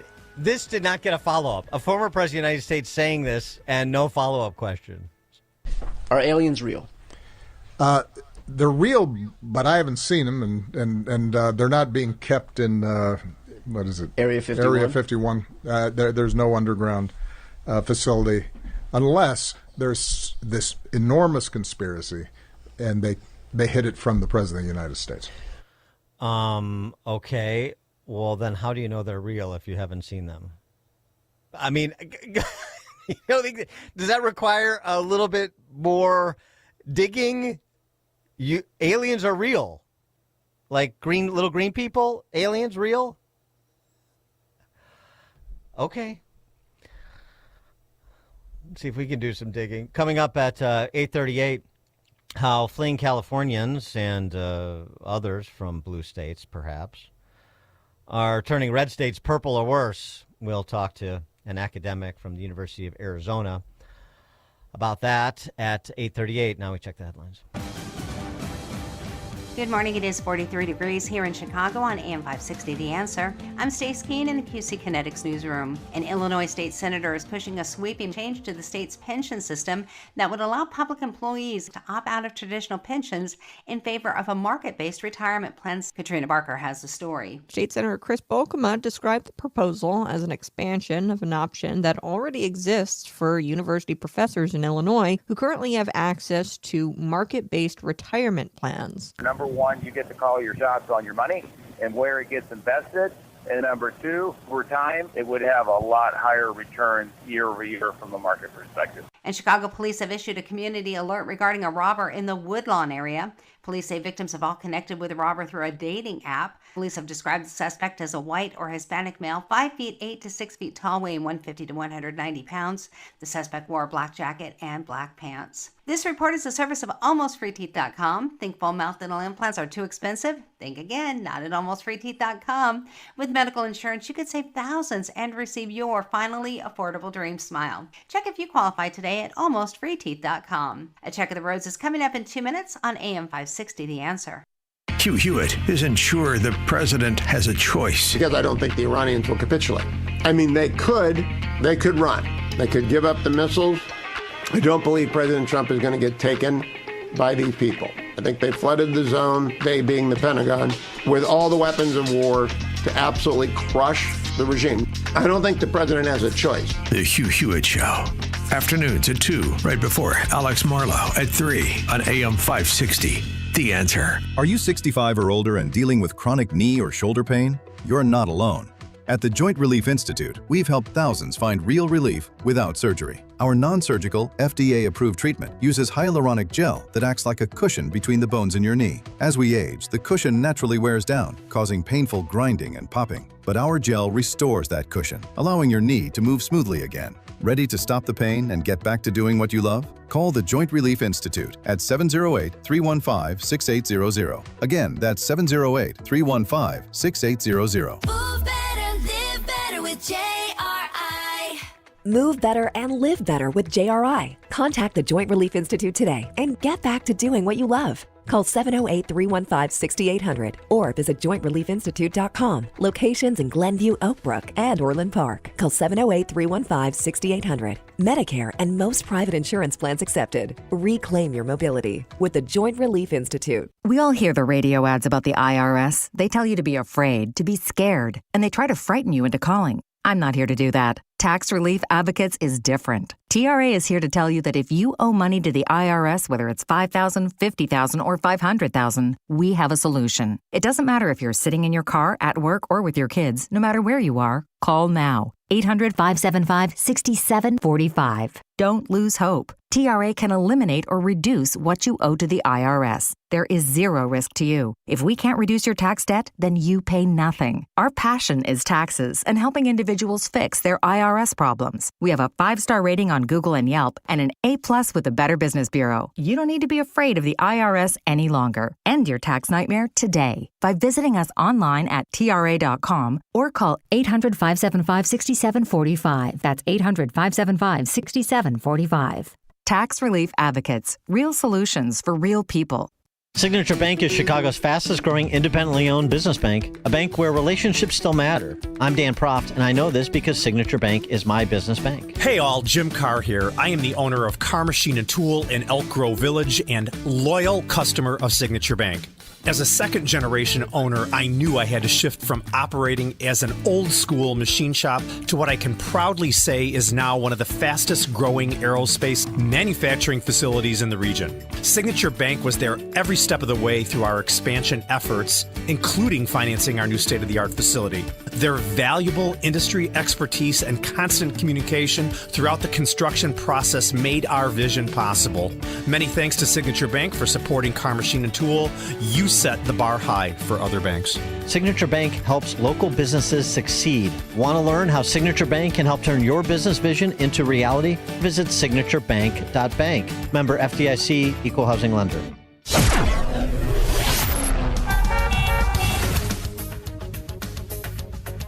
Taking a look at the roads from the Team Hochberg Traffic Center, I'm Jane Klaus. On the expressways, the inbound Kennedy slows Chicago Avenue to the Hubbard Street Tunnel, but no major delays there. The outbound Kennedy, just 23 minutes back out to the big airport. The Eisenhower and Stevenson both moving along well today. Inbound Ryan, you're smooth sailing in from 95th Street, just a 12-minute trip. And on DeSable Lakeshore Drive, you're slow on the southbound side between the Oak Street curve and Chicago Avenue because of a crash there. Otherwise, no major delays. On your tollways, southbound Tri-State, you're dealing with some slow-moving traffic between Milwaukee Avenue and Belvedere Road because of a crash on both shoulders. This report is sponsored by Mattress Firm. Score major deals on top brands at Mattress Firm's President's Day sale. Find your dream mattress today. Their sleep experts are highly trained to find the right one to fit your unique needs. They make sleep easy. Chicago's Morning Answer continues next, but now the latest forecast from the Air Right Heating and Cooling Weather Center. Today will be warm as the temperature reaches a record-breaking 65 degrees, surpassing the previous record of 58 set in 1921. Expect a mix of clouds and sun throughout the day with breezy conditions in the afternoon. Tonight will be partly cloudy with a low of 40 degrees. I'm meteorologist Jason Caterina on AM 560, The Answer. Get the latest weather, traffic, and news updates online at 560theanswer.com. Now, from the Signature Bank Studios. Only the biggest stories, only the biggest guests, and only the biggest opinions. This is AM 560, The Answer.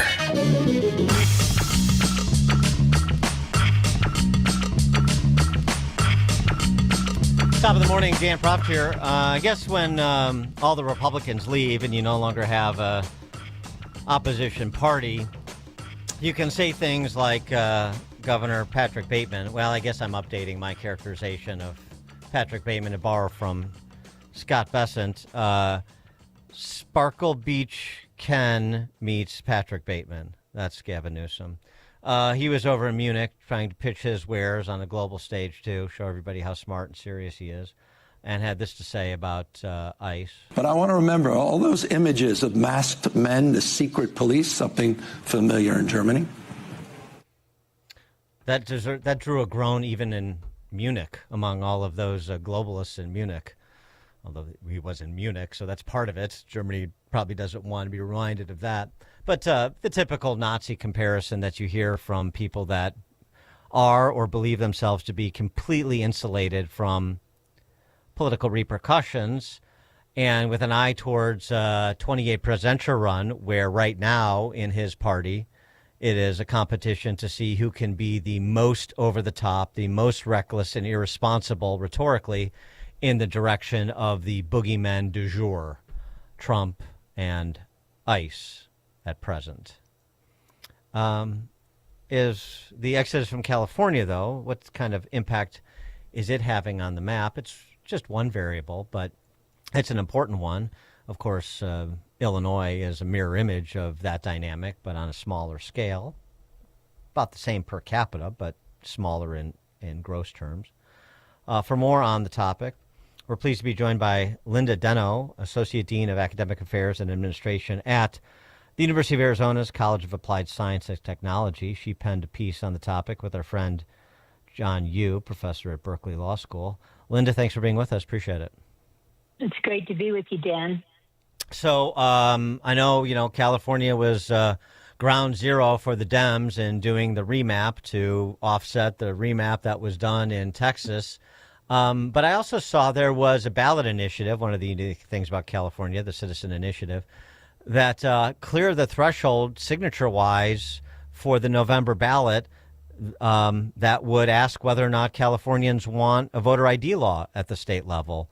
So maybe there are some green shoots coming up through the concrete in the California political topography? I think you're a bit optimistic. I would hope so, but every time you think there might be some saving grace, Californians just turn out to be, I don't know what else to call it, idiots about their own governance. I used to be a huge fan of the Citizen Initiative because often you would see the citizens acting with common sense against the legislature, but that's barely been the case lately. Remember, it was citizens who voted in the don't make stealing a felony anymore, make it a fine. And we saw what that did to California. I don't know. Gavin Newsom is well, we all know he's so incredibly handsome and smart that we're supposed to bow down and think how wonderful he is, right? Yeah, well, I don't know if I can stipulate to those characterizations of Gavin Newsom, but yeah, oleaginous would be one of the adjectives I would use, not handsome or smart. Perfect. But I mean, the impact is interesting because the impact of exodus of Republicans from California, you would think would help neighboring states like Arizona or Idaho, Nevada, Utah, but maybe it's not. I mean, because like the exodus, thinking Midwest, the exodus of Republicans from places like Illinois have, I think, actually helped neighboring states like Indiana. I mean, just in terms of the political demographics, states like Florida, Texas, Tennessee, where a lot of Midwestern conservatives, or at least, the non-criminally insane, have fled. I think there's two things that are happening here with the flight into Arizona, at least. And Arizona really is the place of choice for Californians to go for a variety of reasons. The weather's, in some cases, almost as good in different parts of Arizona. You're close still to California. It's less than a day's drive to go back and visit family or what have you. But the interesting thing is that California Republicans are not always the same as those Midwest conservatives that you talk about. And so they're coming from California and bringing with them maybe some more conservative financial views, economic views. But I'll give you an example. In 2024, Arizona voted for Donald Trump by about 52.2%, I think it was. But on the same ballot, the pro-abortion, making it a constitutional right in the Arizona Constitution, won by 2-1 vote. Same election, electors, same voters. So, and you see that with a lot of things. So they're bringing maybe some conservative, I don't want my taxes to be super high. I want lower property taxes. And I want cheaper housing, but I'm going to bring the environmental policies and the this and the that I like so much about California, and I think that's a real problem. Yeah, well, for Arizona. There's that Vichy Republican element too. I mean, we have it in Illinois, of course, and of course the other dynamic then that happens internally is. It's sort of ironic, right? That the worse they make it, the entrenched political class, the better it gets for them, because the people who don't want to tolerate it anymore, who are otherwise sensible and would vote for commonsensical alternatives, they leave. And so actually, the worse they make it, the margin of error grows for them until and unless there's ever some sort of intra-party revolt. And you kind of can't see that happening. And I'm always surprised at how many people are people who should know better, supporters of Gavin Newsom. And you're right. I mean, if the wealth tax goes through and all the wealthy people leave, then they're going to have no choice but to reach down into the middle class, make their taxes even higher, and those people will leave. So what will you have left? Those few elites and everybody else on welfare. Well, you know what what's a interesting? horrible situation. Well, right, the hollowing out that happens. Yeah, we know this in the land of Lincoln too. There's more and more talk though, and California is sort of ground zero on this. A piece in the New York Times on it about building new cities.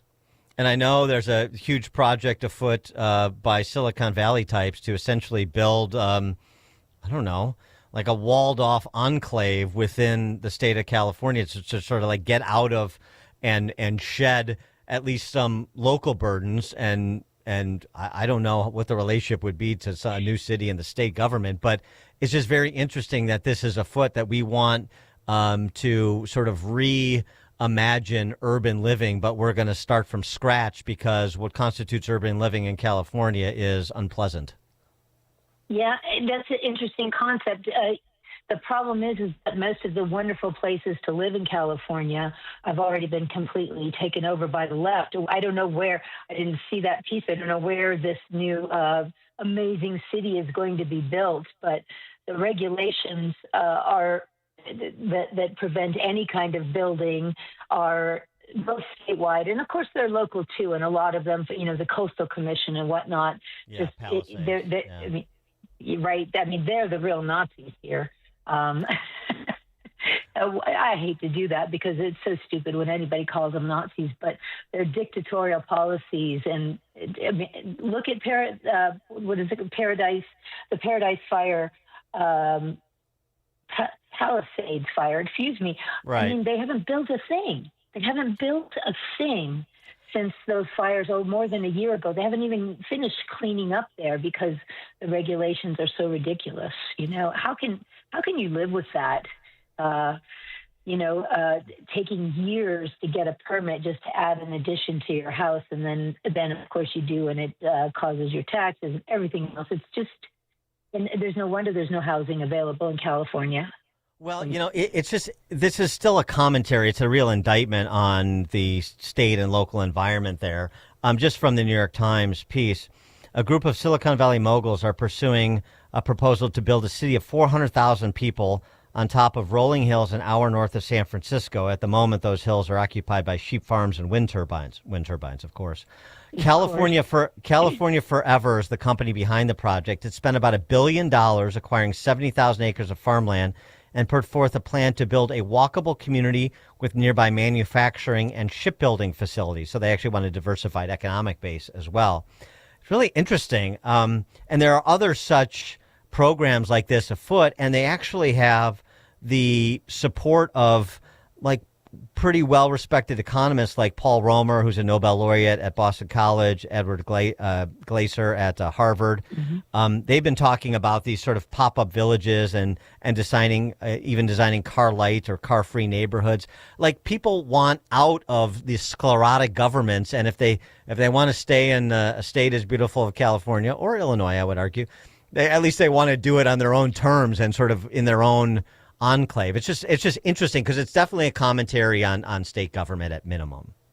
It is, but even the way you described it reminds me a little bit like the people coming to Arizona. You'll notice that they want car-free and this and that.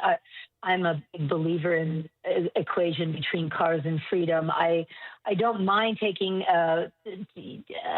public transportation when I'm in an urban area, but I love having a car and having the freedom that goes with that, So I do think that there'll be a lot of concessions to the wacko left environmental policies and so on, even with these, we're going to build our own little enclave. I'm guessing, I could be wrong, but I'm guessing that there'll be homeowners associations on steroids.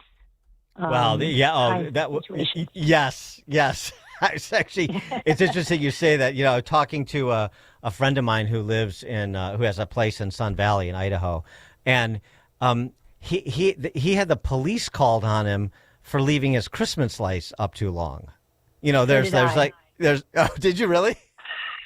Well, and now the big thing is because I live in Arizona, and Arizona's an observatory state. We have light pollution laws, and my tiny little LED lights outside don't have covers. They shine up and down, and I have to have them off by 8 o'clock, or they will send the police after me too.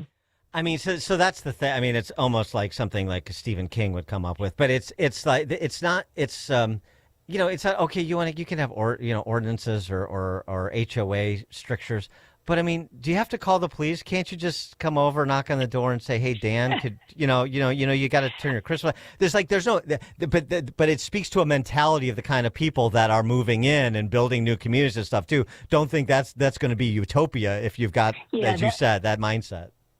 Exactly my point. Yes, exactly my point. And so I suppose it'll be a little bit better than living in the middle of Culver City or something, but maybe they'll keep crime down, but they'll probably do it by a kind of what we used to call it a soft dictatorship.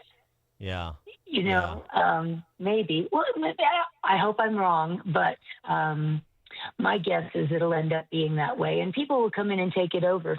I just don't understand. I lived in California for much of my life, and even going back there is, wow, it's dystopian to think how far things have fallen from my glory days in the 70s and 80s and 90s when it was just a beautiful place to live. When we passed Proposition 13, remember? Oh, the tax caps, that was huge. Yeah. Yes, yeah. No, I know. I can't even imagine something like that now. Well, right, yeah, and I think a lot of Chicagoans listening to you know exactly what you're talking about. I can't believe what this place has become versus what I knew it for so long, for so much of my life. It's sad, the great cities that are disintegrating before our very eyes. Explain how that happens in a place like Chicago. Explain how it happens. How they elected two of the worst mayors in history.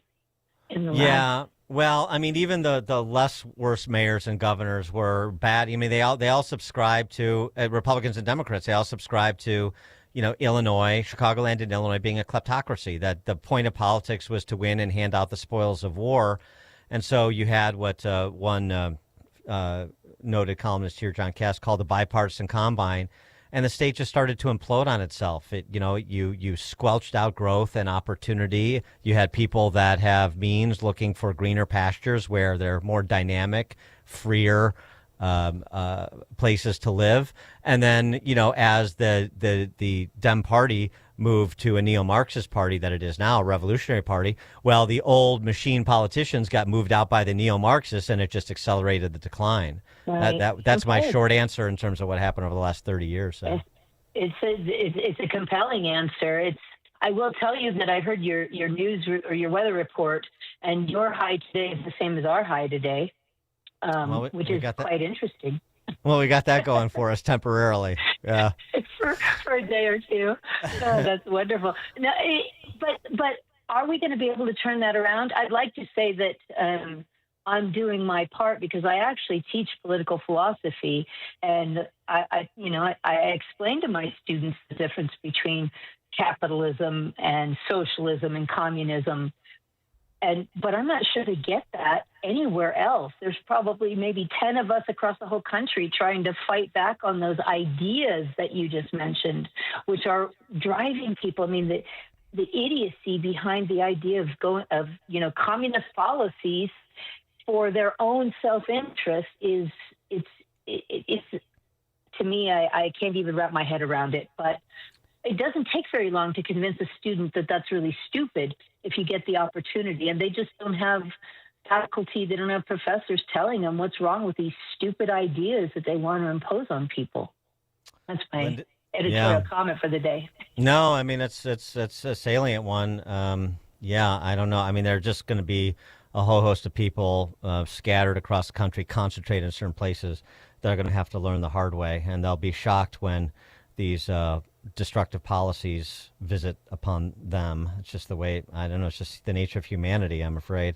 Linda Deno is Associate Dean of Academic Affairs and Administration at the University of Arizona's College of Applied Science and Technology. Linda, thanks so much for joining us. Appreciate it. It was my pleasure, Dan. Thank you. Have a great day. You too. And she joined us on Chicago's Morning Answer. This is Chicago's Morning Answer. Your show keeps me alive during the week. There's nobody I'd rather listen to between 5 and 9 in the morning than you guys. On AM 560, The Answer. We've all heard the news. The flu virus has mutated again. the vaccine just isn't as effective as they hoped. It leaves you wondering, what can you do? The answer is already inside you. You have a powerful, God-given immune system designed to protect you. It only needs a boost. I'm Dr. Michael Huber, introducing Virago. Virago harnesses the synergistic power of quercetin, fistin, and 21 other natural nutraceuticals. This unique blend actively boosts your immune system. It works in harmony with your body, creating a natural fortress against the viruses. So give your immune system a boost. Take Virago, the immune enhancement cocktail. Order your bottle of Virago. Visit myvirago.com. That's myvirago.com. Use coupon code IMMUNE to save 30%. myvirago.com. Coupon code IMMUNE. Virago and Maha. Making America healthy again. As we all live longer, age really is just a number, but retirement is so much more than one. Hi, I'm Nolan Webster, your Chicagoland Edward Jones financial advisor, and I want to know what retirement means to you. Together, we can look at the big picture and make a strategy to help you reach your goals, because you can't prepare for the unexpected if you don't know where you're headed. Call me at 224-801-6107. That's 224-801-6107, or visit edwardjones.com to get started. Edward Jones, member SIPC. Sign up for the AM 560 Answer Advantage to get early alerts on event ticket sales, special discounts, and contest opportunities. Sign up today at 560theanswer.com/advantage. AM 560, The Answer.